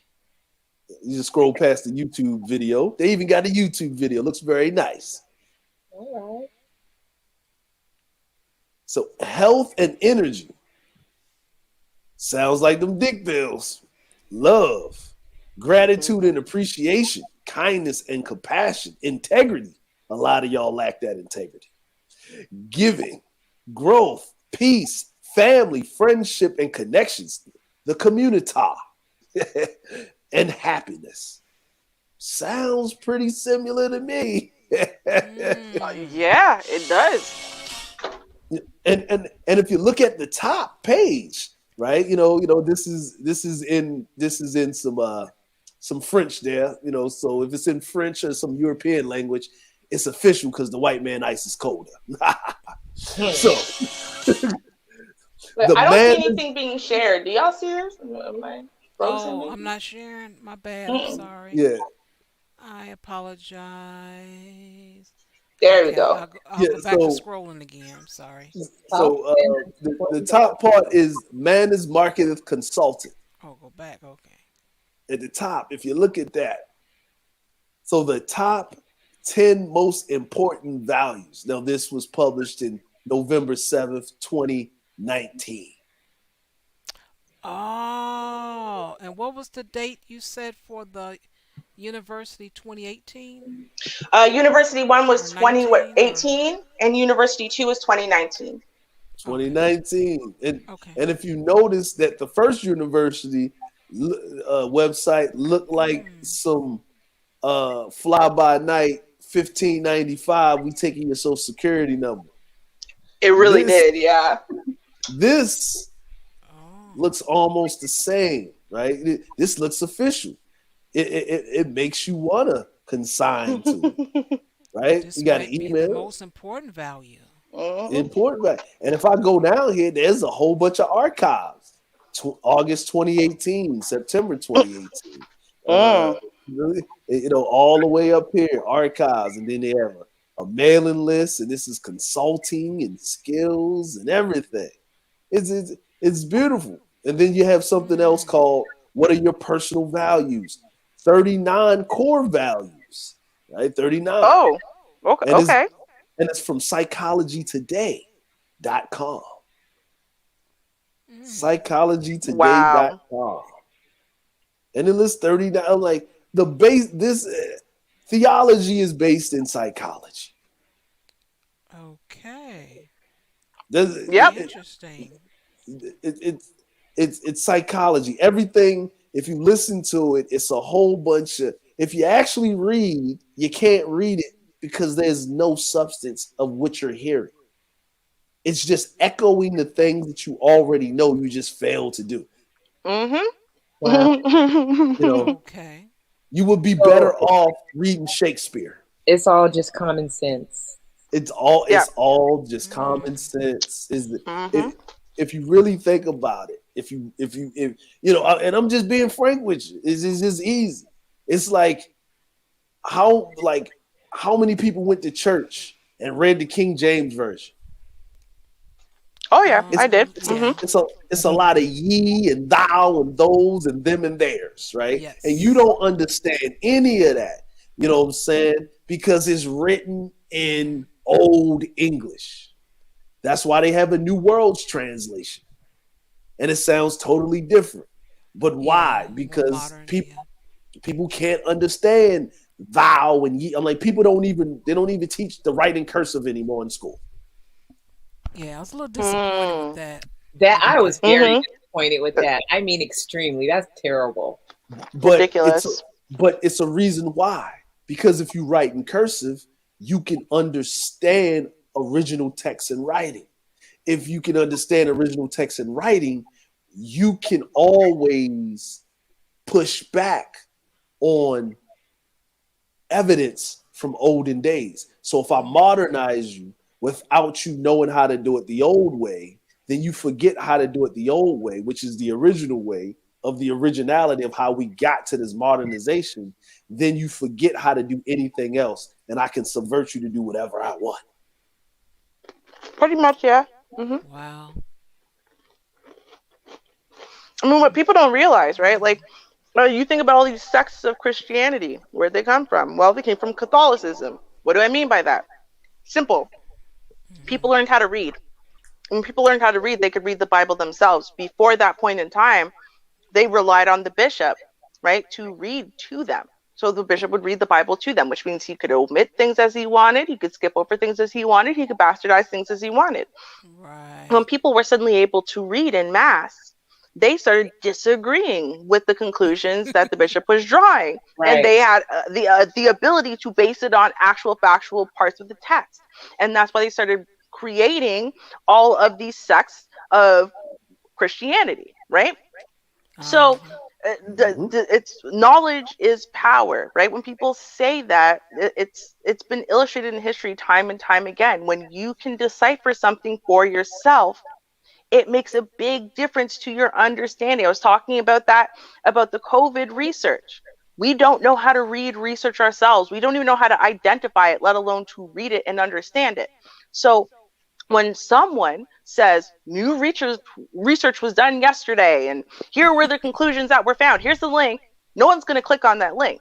And even if they do, they can't decipher it for themselves. So they have to trust the conclusions that you said, even if you outrightly lied or bastardized everything, because they don't know enough to challenge you. They don't know enough to disagree with what you said and say, hey, that's not what this said. That's not what this found. Right. And it's happening so much as you have people referring to stuff they don't know and they don't understand because someone said it to them. They've never looked it up themselves. They've never read it themselves to have an actual understanding themselves. Right. Like they can't even evaluate when someone has a good argument against XYZ thing. You know why? Because they don't understand it. So they don't know if what you're arguing is a good point. They don't know. And we have way too much, like we just accept this, right? When they want to take away teaching something to our kids, right? Like cursive, we just accept it. Oh, well, who cares? Because we don't really truly appreciate or understand the value of that knowledge and the connections that that makes to other things in our lives, right? And this is how we get screwed over, right? In mass, this is how we get robbed. This is how we get, because they're relying on us to not know and for us to be easily blinded, therefore, and for us to not look so hard and for us to not really understand the fine print. That's what they're relying on, and they're hoping you buy into it. And for the most part, that's what happens. Mm-hmm. Right? Yeah.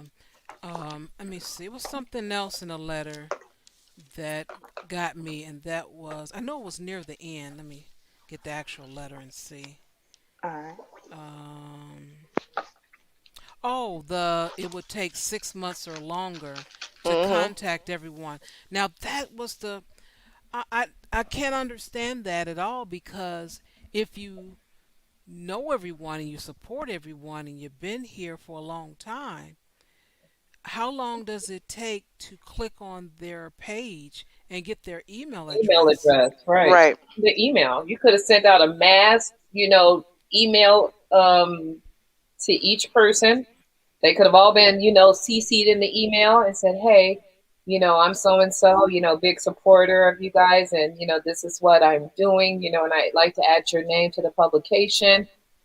So I'm just gonna, need an email, or if you want to discuss it, or let's meet on this time, let's have a Zoom meeting, something, damn it.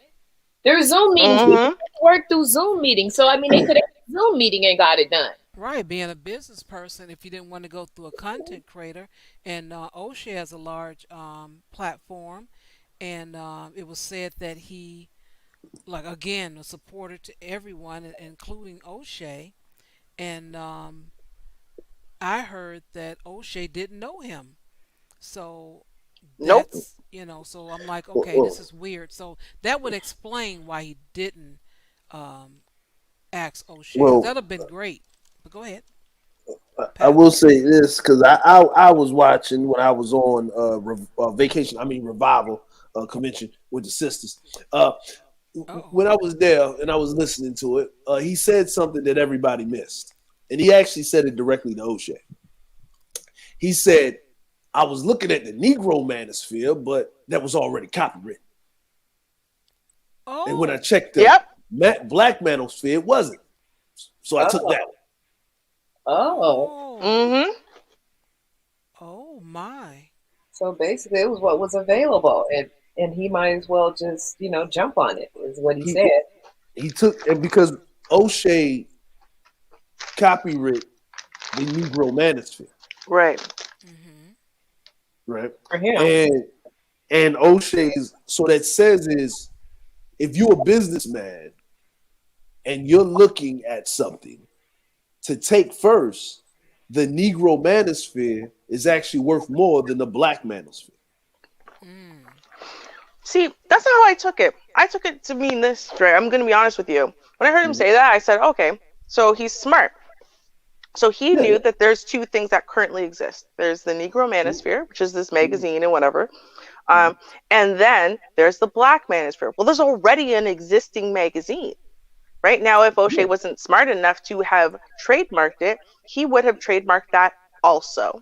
yeah. That's So what I that said. way He's he smart. could own both magazines, right? Like Yeah, it wasn't a matter of like, it wasn't a matter of an either or maybe I just misunderstood you. He Oh. wanted both. yeah, He yeah. just couldn't get it. Yeah. But the Okay, first, but that's his, what you were saying. Okay, I yeah, see what you're yeah, saying. Yeah. yeah. But his hmm first pick was the Negro Manosphere. Like, your first pick is the thing that you value the most, which has the most value. Right? So he was going for both, but he thought they both wasn't, like you said, Ruby. And the problem, everybody missed that. So he already said the intention of what he was doing. He hmm already let you know that he was coming to take things from underneath your noses. And Yes. basically everything else was action. Now, why? Now, the question, the answer, this is my view on the question of the 6 months, why they took too long, right? hmm He said he could have. He wasn't going to do it because he already said if I could go back and do anything differently, I wouldn't do I anything at wouldn't. all, Right. right? Right. hmm This is the reason. We know it takes 3 months for the trademark to go through. Then it takes a 30-day period for someone to dispute it. Now, he still had a 2-month window before he even talked about releasing the magazine, putting people's names in it, after he trademarked it, to ask everybody's permission. The hmm reason he didn't do either and then came out with it is because why would he come out with it at the end of July, August? Because it's the end of hot girl summer and cuffing season is upon us. hmm And you gonna want to get it. You can smell it. It smells like baby powder. Yes, it does. It hmm smells like cocoa butter. Yeah, it does. And we going in the fall, and you're seeing all these women walking. They all these single mamas, and they don't want you.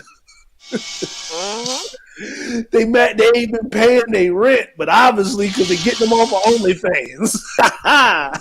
You know what I'm saying? They got stimulus checks. Old Biden came through. Old Uncle Joe done put these women in a polyamorous relationship with the government. And you still sitting back. So you need these 10 life values that's going to keep you from being a dusty, dirt leg, dysfunctional Negro. Come on down. And you'll be able to use these dick pills for 3 easy payments at 33.33. hmm But Yeah. wait, there's more. We got 50% off. And if you listen to the sister with the issue of blood over here, she can fluff up your ego. Yep. Yeah. See, here's the thing. The reason why I know for sure, and that's why I told y'all, it was one of the very first things I objected to as well, right? Which is the 6 month, that's how long it would take. It would not take that long. And I'll explain Most why I definitely know would this. not. Yeah, it definitely would not. Right now. Now, I'll explain. So, I am published in a few things. One of the things that I'm published in, like in my real life, right? Under my real name, I'm actually somebody, right? No, so one of the things I'm published in, though, is it's an anthology of stories, okay, of people, in essence, who have parents in the LGBT community. Now, there's people from this country, right, from America, from other countries. England, we have a couple from England. Okay, this was hard fought. The two editors who did this, man, they went searching near and far, so that way they could have a really good, really decent, very full, hundreds and hundreds of pages anthology. So that way people like us, only the young ones coming up, can read it and be like, oh, you're not alone in the way you feel about stuff. Okay. So now we published the book, right? And it took them, to be fair, it took them a long time to find everybody. right? Because you have to search near and far. Like, it's not like people just advertising, hey, look for me, hey, I have a parent with it. No, right? So it took them a long time to do that part. But once they had the list of us, okay, once the next thing that needed to happen, right, they wanted to do something else to expand on that. It took, I'm going to say, 45 days in total for us to have our first group meeting. Now, the reason why it took that long was not to contact everyone, right? It took like a second to contact everyone because they just sent out a giant group email, right? And then gave us like a couple weeks for us to respond individually to them with our own grievances or issues or questions or whatever, right? And then we had 30 days to decide what we wanted to do with our individual piece of the project. Expanding going forward is basically going to be in video form. Then they went and got funding. Okay, and so they had to apply for the funding. We had to wait for the funding application to go through and whatever, and we had to apply for something else, some type of legalese crap, right? That all took 45 days. So that's why 45 days. And that was including getting funding, setting up all the legal aspects of it, talking to all the different people you need to talk to, talking to the and arranging stuff. Oh, it had to do with the publisher of the book and them signing off on it and whatever. Like, it was a whole bunch of stuff, and it took 45 days in total to do a billion things. And you're trying to say it would have taken you 6 months to contact, right? Arrange, speak to each person, talk about all their different grievances, work that stuff into the final plan, so on and so forth. I actually went and looked at it in my email, right? Because we get updates. It took 2 weeks. It took 2 weeks to, from the first email that was sent out to, okay, I've spoken to everybody. Here's the final plan. 2 weeks. So, and there's more people. There was more people in my project than there was on the Manosphere list. So, how would it have taken 6 months? It wouldn't have, right? Which, since it wouldn't have taken 6 months, then it tells you that he's lying, and it tells you that the reason why he didn't want to contact anyone is because it would have given us a chance to do all of the research that people like ourselves did, right? And invalidate him right out the gate. Right out the gate. He was hoping, like I said, we would just be too distracted by, and emotions and whatever, right? That no one would notice. Wait a minute. Forget our emotions for a second. Who the hell is this guy? Like, for real. Not like, who is he? He hasn't been in our space. No, who is he on the planet? Who is this guy? Yeah. Right? Because that is the more offensive question currently. Right? The answer to that is more offensive than the fact that he hasn't been around, although that's problematic. Right? The fact that he chose a woman to really align himself with, right? I want y'all to understand why he chose a woman. Who do you sell all of these dysfunctional gospels to, right? Women. Who are they selling them to? Women, right? Yeah. It is so easy to sell women on the bullshit, right? That's why you don't see very many men and why they leave the church so frequently. Why? Because they see the bullshit for what it is, right? They're not buying into it. So you want to get rid of them. You want to only have the people there who are going to buy into the bullshit. And who buys into the bullshit? Women, especially single women, especially women who are not getting what they want out of life, especially women who are not top choice, right? As far as like women who are, the pick of the litter, right? When you're the pick of the litter, you don't got to buy into nothing about life. Right? You don't even have to buy into common sense stuff because you have pretty privilege. So therefore, he's marketing to her. And if he can brainwash her to believe that he ain't full of shit, just like he's done with other women, which is why his whole damn team is women. I want y'all to question that for a second. His whole team is women, but he very much cares about men and men's issues and about building up the community of men and men growing and men's problems. He cares so much about that, but his whole team is women. And to be clear, if you look up these women, okay, by and large, and I'm not kidding, look them up. Go download the magazine for free. You have the whole list of the editors and contributors there. Everyone you don't recognize because they're not a YouTuber, look that person up. I guarantee you what you're going to see is a lot of feminist propaganda mixed in with the 10 life values. Okay? Except for one of them, right? I'm not calling out names. One of them very recently, I'm not even kidding, it's like within the last year or two, very recently started pursuing a PhD. Want to guess what university she's doing that through? Pursuing a PhD that has something to do with men's rights and men's issues, because she just realized just now, 10 seconds ago, that she's been being brainwashed by feminism all this time. Like, when did this start? It started right around the time that the dick pills and Spencer Holman showed up in the manosphere. Just saying. Like, hey, there's three ways, as the Archbishop, as I shall say, and be very frank with y'all. There's three ways for a woman to reverse course. Mm-hmm. Okay. Mm-hmm. If you're saying what she want to hear, if you're saying what she needs to hear, but if you're saying these things while the lights are off and she's making those ugly faces, let the church say amen. Let the church say amen. Amen. Amen. Need a praise break? I think so.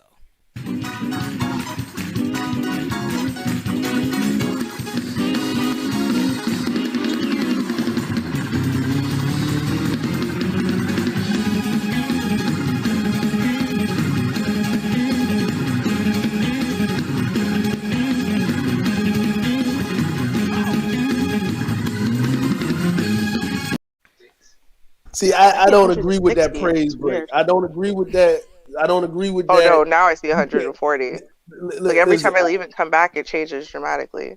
Listen, I'm gonna say this. I don't agree with that praise break there, Sister Shaw, because no self-respecting man of God do a praise break in those shell-toed Adidas. You need the wingtips. At least, brother, come there with some Payless shoes on. Like, at least, brother. Like, you need the you know what you'd have been better?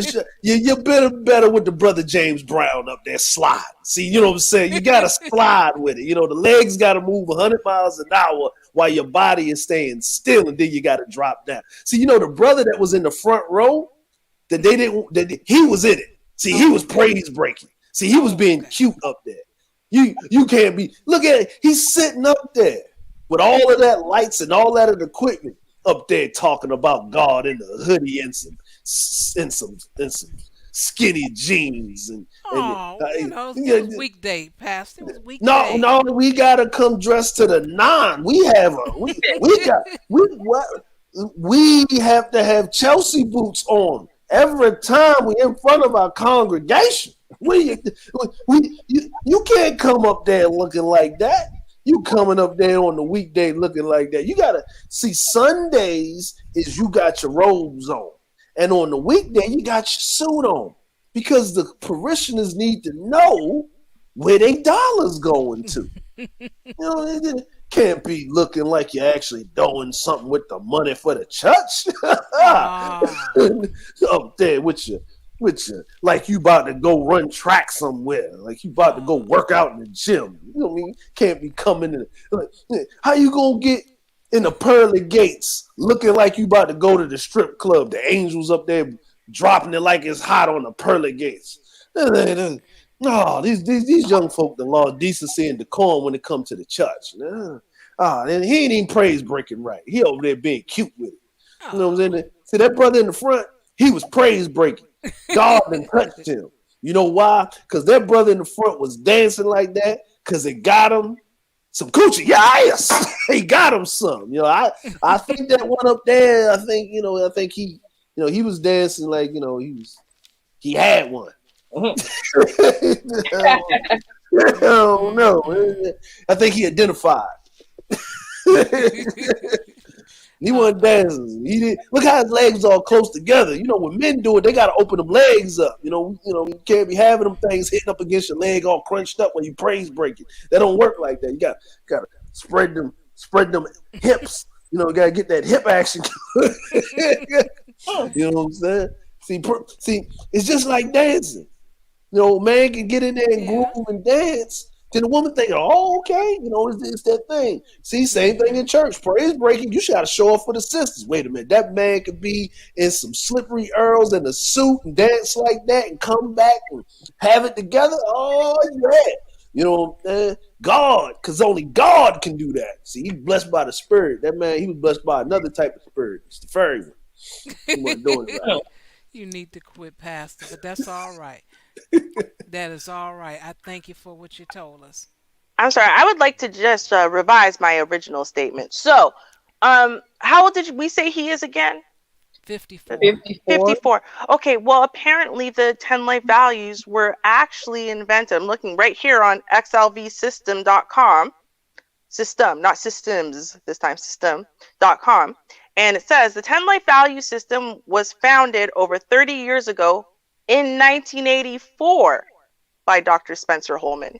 So that would make it 37 years old. So if he's 54, I said 24 minus 7, so he invented this when he's 17. 17. 17. Wow. The only person I Bruv. know that had a degree that was in theology at that age was Dr. Martin Luther King. And Doogie Howser. So so help me out. He Doogie, he the next Doogie. We just missed it somehow. Like what the? I can't, y'all. Here's the thing, okay? I want y'all, and the reason why I'm telling y'all all of this, right? And again, because y'all know I don't regularly talk about people directly. If you notice, I'm not talking about the people he has attached himself to, right? Right. If I am, it's in a very generalized way because it's not my point is not to demonize them because I think he is a snake oil salesman. He's very talented at what he does, and so as a result, um, he could sell snow to an Eskimo, right? Like he's Ooh. one of those people. But y'all have to look at what he has done and what he's doing and realize that he is literally a whole house of lies. Like his first university, he's talking about the 2000 the one founded in 2018, right? All of the chancellors and whatever, all of the people who are apparently, big time in the university, they're not actually connected to the university at all. I know because I looked them all up. Some of them don't even live in the country. Oh, wow. Yeah. So some of them don't live in the country. Some of them got their education in countries that would not be valid in America. So there's no way they could be university professors in America. Some of them have contact information that leads to churches in the Caribbean, even though they're not Caribbean apparently. Because if you look them up on like LinkedIn or whatever, they're American citizens, they're Americans, whatever. But apparently, their contact information through the university leads you to a church in Jamaica. In fact, a lot of people's contact information leads you to the same church in Jamaica, which then leads me to believe that that church in Jamaica doesn't actually exist. It's just like a front. There's a lot of shadiness in front, and what it comes down to is, right, like everyone did the right thing, I think, for the most part. I think most people pulled out of this. They're just like, nope, don't attach my name to this bullshit. I don't know what it is. I haven't seen it. Hell no. I don't even care if it's good. No. Right. I remember O'Shea basically saying that, like, I don't know, we might have all supported you had you done this the right way, but now that you haven't, we're never going to want any part of it, period. It's just never going to happen. But here's my thing, and this is what it comes down to. I am worried about what's going to happen next. I'm going to be real. I'm very worried about what's going to happen next now. Okay. Just because, I mean, for a variety of things. It comes down to right now, guys, right now, if he gets this magazine on the ground up and running, as Shar said, it's basically saying that the Black manosphere can be boiled down to the 10 life values. And that's all you really need to learn. That's what it's Yeah. saying. Yeah. Now I have this I shared this with the author of the letter and I told him this is a guy, he did some research and he can check this out and this also will help him with Mhm. his decision. I'm just going to play a little bit because we're going to end the stream in maybe about 15 minutes or so. So I'm going to play a little bit, and I put the link in the chat room for you all, and you can check it out as well on your own time. So here we go. Make sure I got it up. Oh, specialist. This time around, we're going to be discussing some recent YouTube developments, specifically the announcement of the launch of the Black Manosphere magazine. Now, while I don't consider myself to be a part of the Black Manosphere space, some of my followers are a part of that space, and they brought this news to my attention. Given the fact that I do talk about men's issues, specifically young men's issues, I believe that it all starts with the headline Dr. Spencer Holman to launch the Black Manosphere Magazine Special Edition 2021 Core Glossary and Report Card. The first paragraph of the article reads that Dr. Spencer Holman, the creator of the Black Star University, formerly Father's Time, has teamed up with creators Dr. Michelle Knights, Kendra Davis, Tracy Brown, The Bishop, The Book of Ronin, Ibo Sosa, Young Manhood Channel, Fit Feminine Over 40, and Sherry Peel Jackson of the YouTube online community The Black Manosphere, which is an online community created exclusively for black men, and this team up was in order to produce the Black Manosphere Magazine 2021 Core Glossary and Report Card. Now, there's a lot to unpack here, but I think that it's best that we start with the title because, in my opinion, there's a few interesting things to note there. The first thing that stands out is that the phrase the Black Manosphere is trademarked in the title of the article, and a quick search of US records would show that indeed the word mark, the Black Manosphere, is trademarked, and it was filed actually on May 11th, 2021. For goods and services, accountability and solutions to help men achieve excellence. The glossary was written for black men and those who support them, and it comprises of a list of over 100 words and concepts commonly used in the Black Manosphere. According to him, the magazine features the 10 major life issues black men encounter on a daily basis, which are: number 1, looking past all the marketing speak, what this says is that the 10 life value system is central to whatever him and his group's intentions are with the Black Manosphere trademark. And I think we should unpack that. After reading the article, it's pretty reasonable to think that this is a great initiative. A team that appears to be at least 50% women. In my opinion, this is antithetical to the idea of the space at best and a nefarious move at worst. Now, defenders will say that it's done for inclusion and balance, and to that I'd say it's a noble idea, sure, but a necessary one, no, and it's contradictory in the optics to say the least. Nonetheless, their inclusion could possibly be justified if the women have a track record of, say, helping black men or championing male empowerment or male rights. So that said, let's take a quick look at the track record of a few of the women involved. Yes. So I'm saying, y'all, let's start with Dr. Michelle Knights. She describes herself as an innovative thought leader, professor, strategist, transformational and peak performance coach, author, and international speaker. And I notice a lot of that flowery, self-flattering language. An immediate red flag.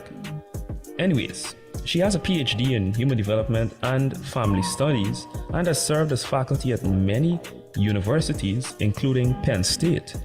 And off of her short description, we can tell that she's a lot of things, good things even.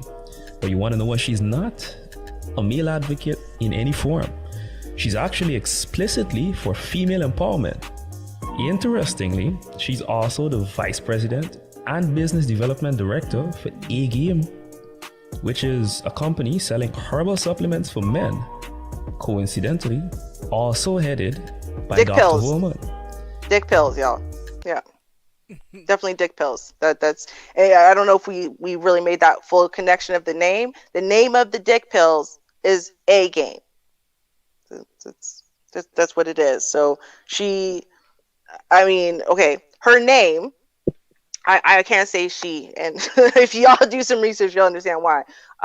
But her name then is attached to the dick pills and the magazine, and that seems to be the only interest she has in men. Like, I just wanted them to improve their D game, right? Because it's weak.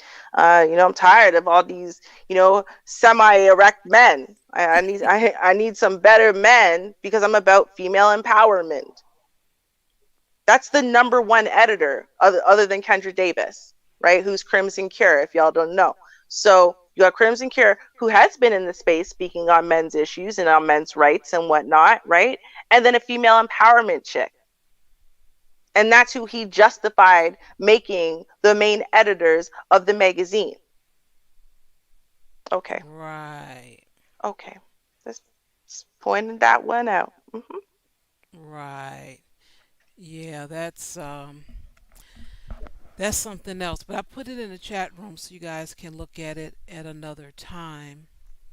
Um, yeah, I don't know. That is, from what I've seen, this young man does have the right to question the validity of the man's intention, and everything was round the corner, up the hill, and hush hush, hearsay, just a lot. Yep. Listen, I'm already got myself in trouble today. I don't normally pick fights with people, so I guess we're going to see how that goes. Now, that being said, since I've picked the fight now, I have a challenge. If Dr. Michelle Knights, with an S at the end, okay, it's hard to Google. Make sure that you put like the quotation marks around it. Otherwise, it's going to keep pulling up some white woman. That's not her. There is a black woman named Dr. Michelle Knights, okay? Now, if she really and truly is the one who's on your board speaking for y'all and whatever, what I want is a video to appear on her channel, which has been not used for 4 years, okay, of her face live speaking, saying, yay A Game and yay the Black Manosphere magazine. Okay, I have heard a voice that doesn't sound like her voice from the videos on a podcast with Sherry Peel saying, yeah, blah, blah, blah. Okay, I've heard that. I've heard. But I'm just telling you, to me, the voice does not match up to the woman in the videos on the YouTube channel. So I want you to prove to me that that is really even her. I'm keeping all the way a buck. I don't know very many feminists, women's rights activists, women empowerment activists who make such a sharp turn and suddenly want to be about men's rights and men's rights advocacy, especially as black women, as though black women's issues have just disappeared overnight. I don't buy it. I don't buy it. And it looks shady as hell that the woman who did the podcast has no accent, has a completely different tone of voice, sounds like a completely different person. Whereas in the woman in the video sounds like she's from the Caribbean somewhere. So I would like you to prove to me that she even exists and even co-signs your mission. I would love, since they're your chancellors and whatever, for your 2 universities, you want to prove those are not just hustling, stealing people's money. I would love you to get those individuals, some of them of either university, to appear in a video, since you love advertising so much, advertising your stuff, live in video, talking about the university specifically. I would love you to prove that some of what you are doing is not completely fraudulent. I would love you to address what happened to Father's Time, the app, or the mission. What happened to it? Because it used to exist. I want you to explain to us why it is that the headquarters for your university and the magazine and everything is some post office in California instead of, like, I don't know, an office building of some sort, even a little tiny rented out. No, you just gave everyone basically the address to a post office box, which doesn't really much sound to me like a functional university. I would like you to prove that you have ever supported anybody in the manosphere besides Kendra. Okay, we know you've supported her, and by support, I'm sure you showed up to talk about your cause, and you sponsor her channel. That's cool. Good on you. But she's still a woman, so yeah, she might speak on men's issues, but she is a woman, right? If you support Kendra, if you support Jessica X, you support great, but those are women. So you're not actually supporting men directly. You're still supporting women who are saying something. It's different. And even the women who speak on men's rights and are pro men will say to you that no, I don't think that I should be answering for the whole manosphere and speaking on the whole manosphere and making decisions for the whole manosphere. They will say that. So I want you to prove that you have in any actual way legitimately contributed to the Negro manosphere. You said that you did. So you should have proof then of the donation from something, from PayPal, Cash App, something, right? You should have proof you've done these things. I just want you to do quick little, half an hour or so stream. You can sit there, you could show us these videos, you could show us these screenshots and this proof that these things actually happen. That's what I would like. It's not gonna happen. Or in other words of In Vogue, never gonna get it, never gonna get it, never get it. Yep, that's it. And that was one thing that I did notice. I'm like, okay, it sounds to me like the on-hand supporters that he has are women, but this is manosphere. Now, if I was part of a woman's organization and I get to the woman's organization and the board or most of the people there are men, like, wait a minute, what is this? Where are the women at? I would just, it does not make any sense. I understand, men can support women can support the men, but if this is the manosphere, where's the manosphere that supports this? I would think that there would be more men supporters than women supporters.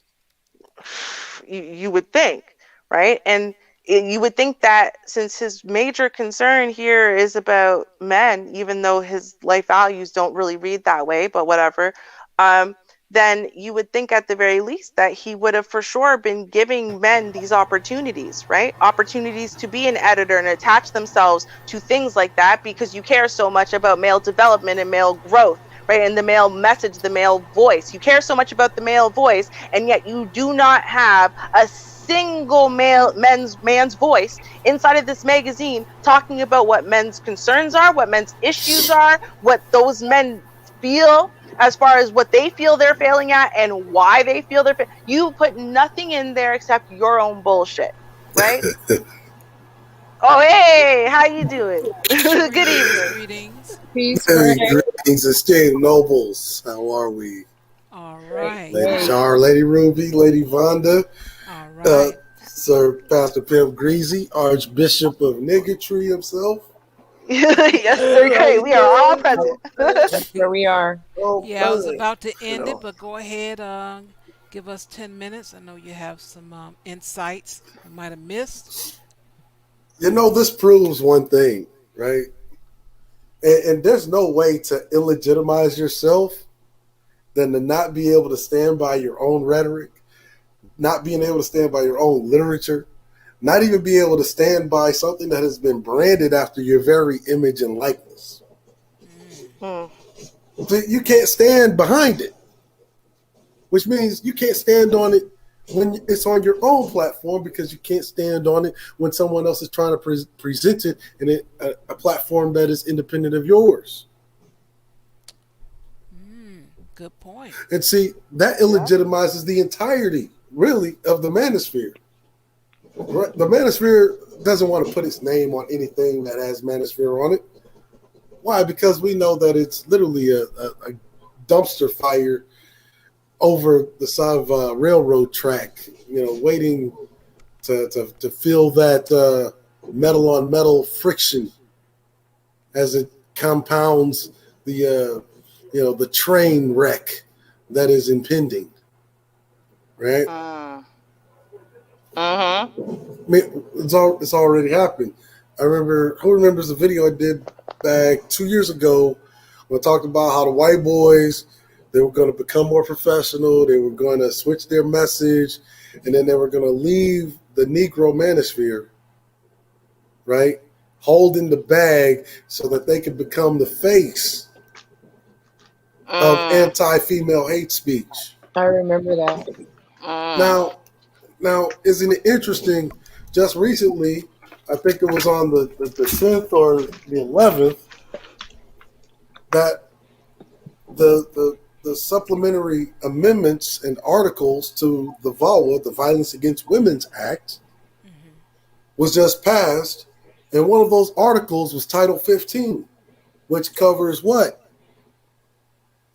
The digital media, cyber, any kind of cyber mediums. So you're spewing this crap, anti-female hate speech, online, you can be prosecuted under VAWA. And all it takes is someone that is astute enough in law to go out their channels. So when we're saying, oh, they can't take us down, it's like, well, this policy says that they can. Yeah. And have every legal precedent to do so. Yep. Yeah, and they will do it. Because when I first came to this space in 2015, that was one of the things that was happening.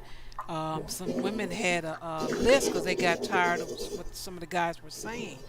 And I think at that time that came into space, it wasn't as bad as it is now.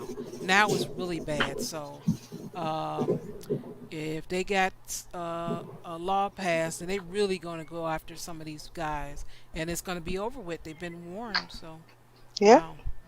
Yep. And it's not just that they've been warned. Is that they've had countless opportunities to fix their rhetoric. They've had countless opportunity to autocorrect. Yeah. They're sitting here telling you this thing called the gynocracy is at fault. Well, if you look throughout history, the only times gynocracy has existed is when the men are conquered. Okay. See, that's when women of society have complete and ultimate rule over every aspect of your life in some kind of totalitarian control.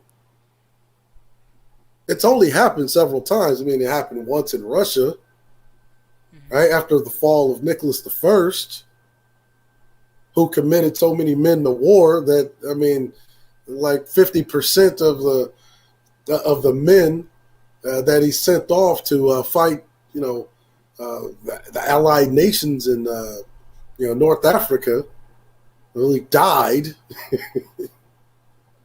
Right? And so what does that leave? That leaves a lopsided population where you got more women than men in society. Yeah. I mean, and it stands to reason that after World War II, when men are returning home, the major attack on labor, you pay a woman 50 cents on the dollar of what you pay a man because it's assumed that women are less capable than males are. And it's not so. What's happening is that, well, if there's a statute, right, that says I can legally pay a woman 50 cents on every dollar that I pay a man for doing the same level of labor, right? Making tanks and tools and operating phones and switchboards and all this other crap. Why would I want to go back and pay double for a man to do that job?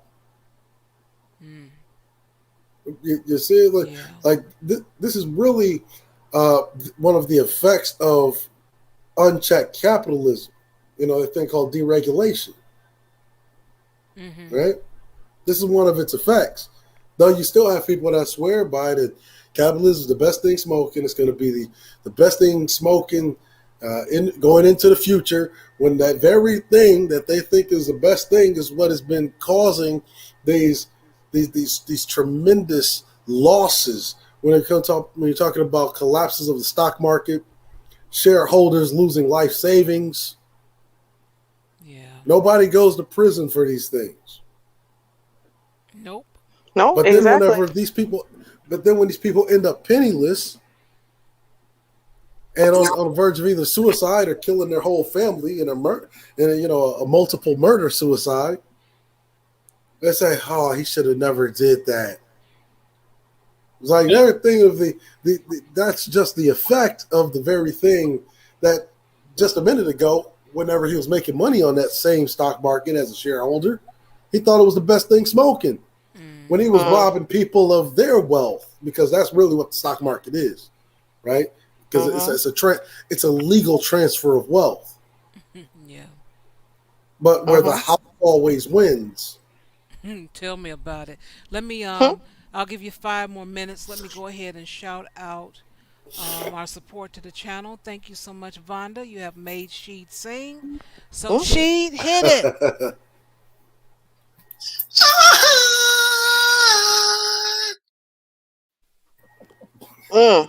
I've been practicing. I'm almost as good. Almost. I will Again, never tire of that, by the way. Right? It's so epic. When I first heard it, I thought it was Terrence Howard. Come on now. Oh man. Don't do Sheed like that. That ain't no Terrence. I was gonna say, you must be thinking about when Shar serenades us. No. Right. There you go. Get it right. Get it straight. That's not even Shar said right. Yeah. You know, but yeah, now we literally transport that whole argument.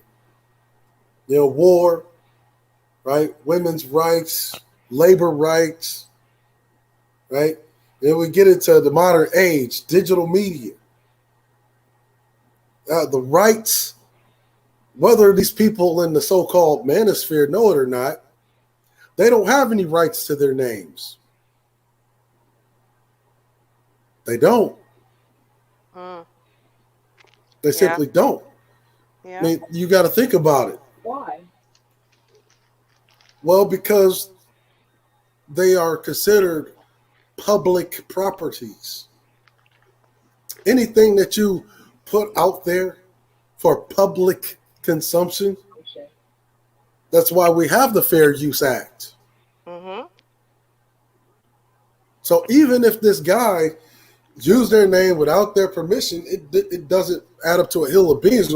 I don't want to be associated with it because by legal standards, he doesn't have to pay him a goddamn dime. He can use their name as much as they want.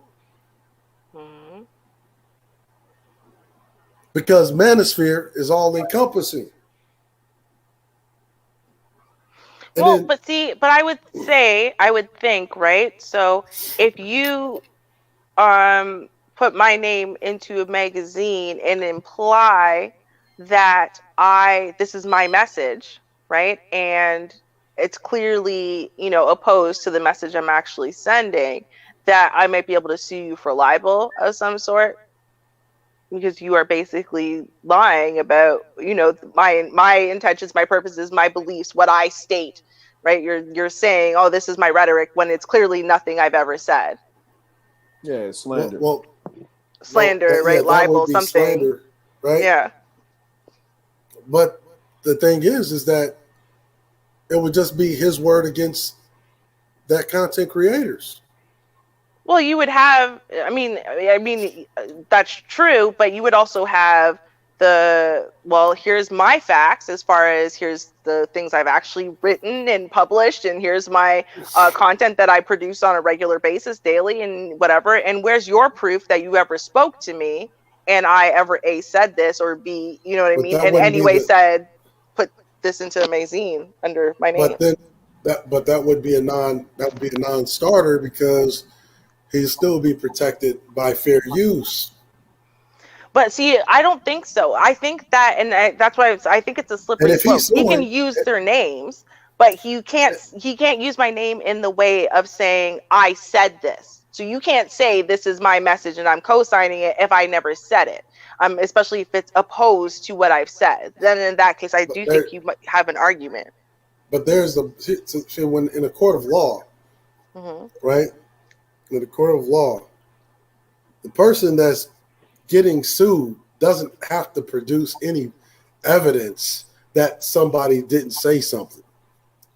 the person suing somebody, they have to prove that they didn't say it, which is why it's such a perfect hustle, right? That's why it's a perfect hustle, because the burden of proof is on the person that's pursuant of this thing called justice in the court.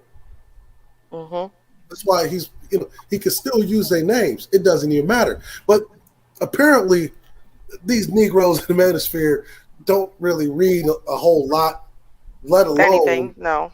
let alone the user agreements or community guidelines that are associated with YouTube. YouTube owns your channel. Yep. Yes. Yep. YouTube owns your channel. As a matter of fact, you don't even have to go into a partnership program for them to monetize your channel for their benefit. Right. True. Ads on top of ads. But see, who is the bigger criminal here? This 2-bit hustler from some the realm of make believe, where he can literally issue out his own doctorate degrees to himself. Amazing, isn't it? He's 4. I have 4 PhDs because I gave myself 3. Imagine the gall. Imagine the cojones on that one. Like he claims it proudly. Is the bigger criminal the machine itself, the machine that we call YouTube, that doesn't even need your permission, because when you clicked that user agreement to make your channel, you have agreed to literally give over your name and likeness, along with your voice, along with any kind of music, which is why you see like all of the smart people that get into music or singing or rap or whatever, they tend to use things like Spotify and ASCAP and all those other great things. Like YouTube is like the last thing that they go to, like after all of those things are set in motion. Right. Right? Now, can you name any YouTuber that is part of the manosphere that has ASCAP'd his own name, rhetoric, likeness? Maybe O'Shea, just because he was smart enough to trademark the Negro Manosphere. But again, that's a maybe. I don't know. O'Shea can't do it. Can't do that himself. One, because O'Shea Duke Jackson is the name of a real person. Right. Yeah, he can't do it. You're right. Yeah. Right. Darn. Yeah. So then, no, that would have been my best guess for someone who actually would have done that. Yeah. Like, which would actually make him a criminal, because one would have to ask, did you ask Ice Cube to use his fucking real name as the name of your YouTube channel?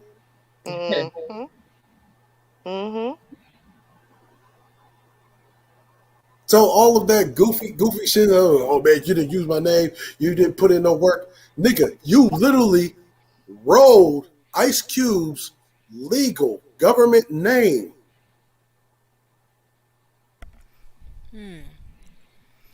For personal gain. Did you cut Ice Cube a check? Probably not. No.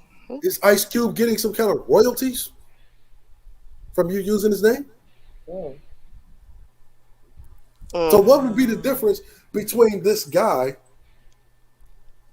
Father's Time, using any of these niggas' names in the manosphere, and O'Shea using Ice Cube's name? Because I'll keep it 100. Feels me.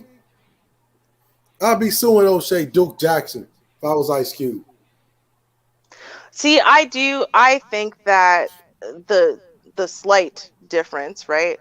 There's a difference between you using my name and my image and saying I, the actual person under this name, right, said and did XYZ when I didn't, versus just stealing my name from me and labeling it on some new person, and then that new person can say or do whatever under my name. Right? Like, I own the name Classic Ruby, but I don't technically own it. So if they just made up another Classic Ruby and put it on a whole new persona, right? That's a little bit different than saying that this classic Ruby said and did stuff I didn't do. So I see a difference. I just think it's a very difficult kind of gray area. Like, how do you even fight it? It's not super clear. I think it would take a lot of money and time. And when you're talking about a group of individuals who struggle to read, or show up for their child support cases where they don't even have to do much research into legalese, trying to figure out all that crap, I don't see anyone actually doing it.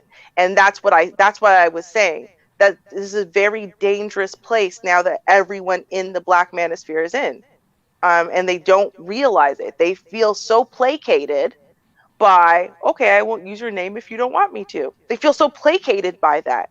And there's nothing safe anymore. Like, this is not, like I say, he has his target set on this space and everything within it. And he's clearly not working in good faith. So, but let's be honest. Do you know why he feels so embracing to do it? And I've always suspected this, because you know, okay. and I have to sometimes have to withhold the flux capacitor for this very reason. Mm-hmm. Like I said, he's a proxy for white capital. Yeah. So that they can run their conservative-based idealism for the next running election, which is why you see the Senate Republicans literally dodging every with great Herculean effort, by the way, dodging a trial in which Donald Trump gets indicted for inciting an insurrection, an attempted coup. Right. Why? Because they want to run him for 2024. That's what they want to do. They want to run him for 2024. And we got this thing off the ground. I mean, you saw it with Kwame Brown coming up on the scene, and then you saw the leeches come out of the woodwork. Like the Jason Whitlock, right? Mm-hmm. Oh, Lordy, y'all let me back into media.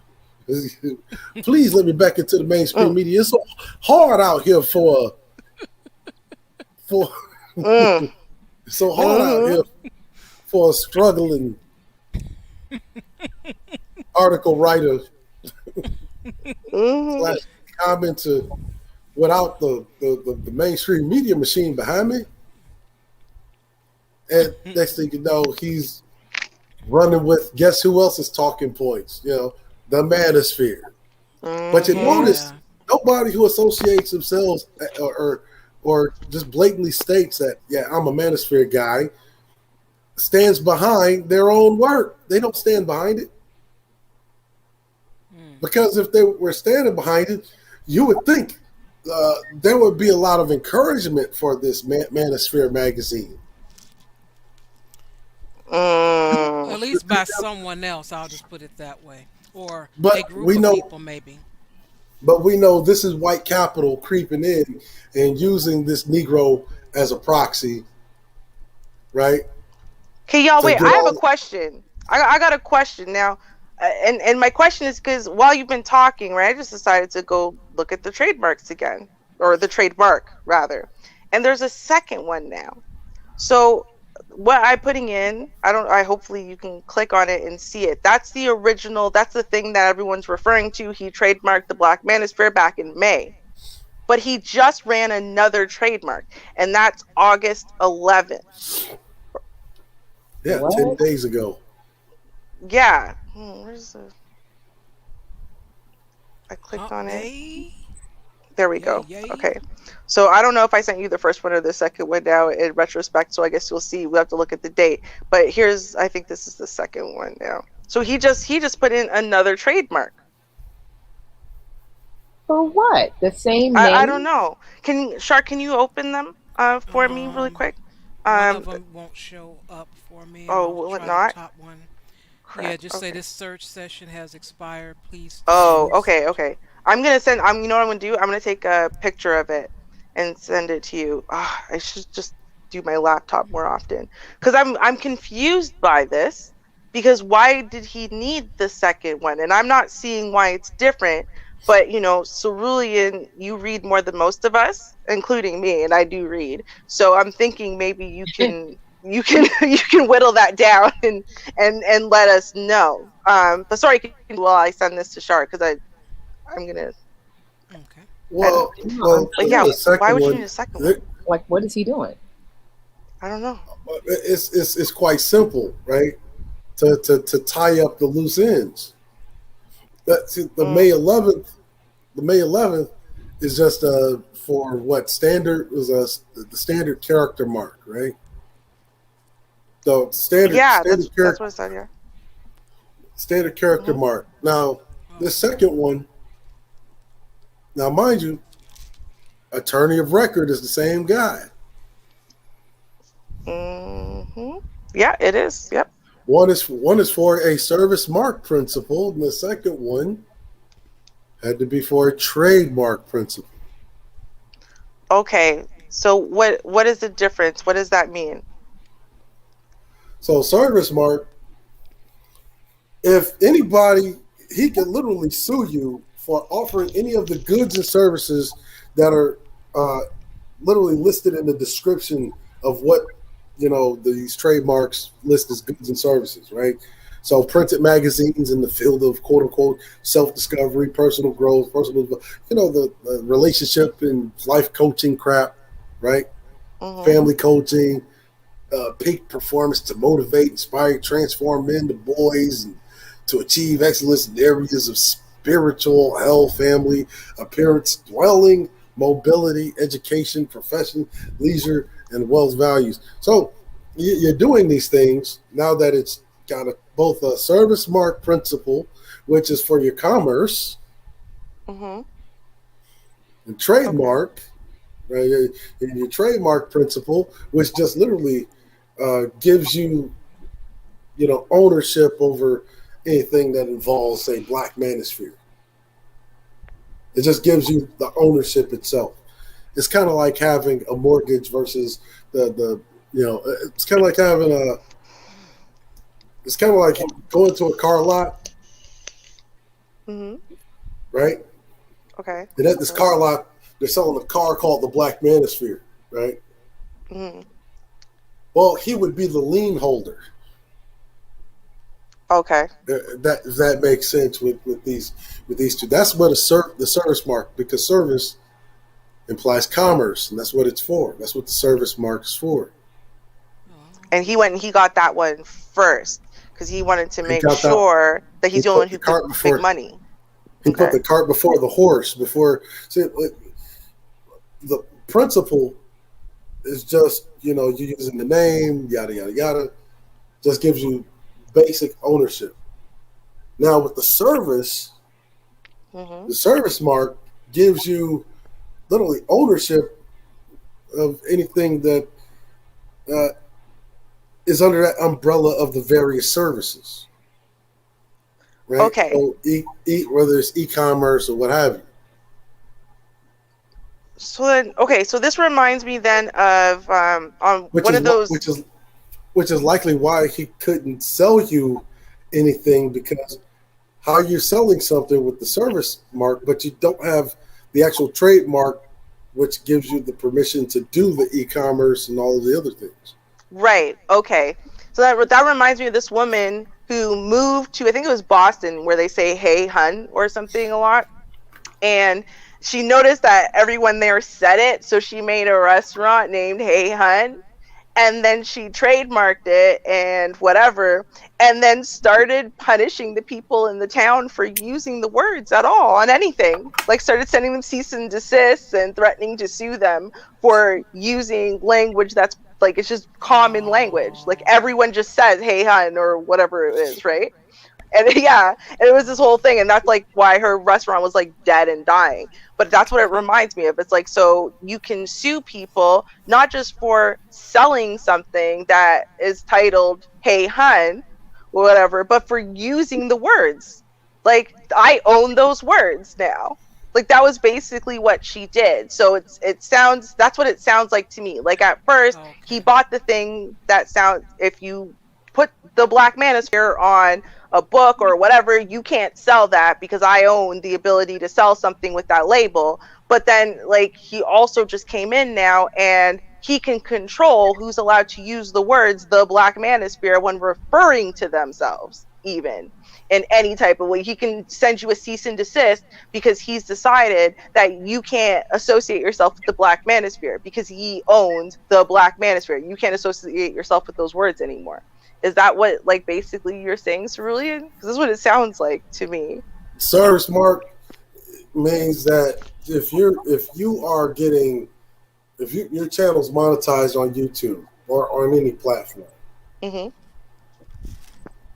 he can literally sequester the forces of YouTube to flip whatever, say, ad revenue money into his pockets. You know, kind of like when you do when you get like a not really a copyright violation, but they give you one of those warnings saying, well, this, you know, you don't have to do anything because whatever money is made off of this video will be directed to the owner of said material in the video. Right? Like if you played a song, the money from that video will go to whoever the owner of that song is. That's basically what that is. That's why the service mark, that comes after your trademark. He did the service mark before he even did the trademark.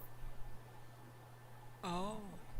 But the trademark just gives you the rights to do those things on a commercial basis. Right? Now, the service mark allows you to legally go after them for as far as monetarily for e-commerce. So you're associated with Black Manosphere, he can literally sequester forces of YouTube or whatever platform you're on because you mentioned the Black Manosphere, said the Black Manosphere, said that you're part of Black Manosphere or what have you, and have them direct whatever ad revenue to his pocket. That's what the service mark does. Okay. Well, I'm about to pass out, and I did in good faith extend the extra 5 minutes to another 10 minutes. I'm sorry, Char, but he could literally give these niggas 50 cents on the dollar. This is something else, and I'm gonna tell you, if I get any emails, any concerns, anything in the description, not the description, comment section, we'll discuss some of this later. Okay. I want to thank everyone for joining the show. Thank you so much, everyone, for your comments, your likes, your shares, your donations. I appreciate it. I may have a few people, well, I do, that are new. And just to let you know that on Saturdays, we have the article reaction show. And that is at 6:30 p.m. Central Standard Time. And I will play that commercial on the way out. And I hope you guys have a great night. And until we meet again, peace. Peace out, family. Salute to the nation.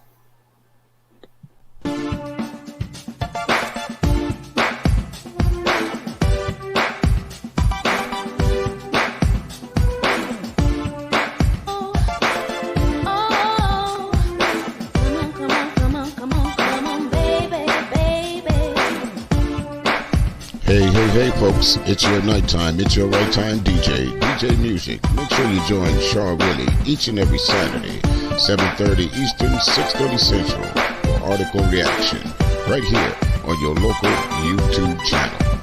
Don't forget, like, share, subscribe to Article Reaction.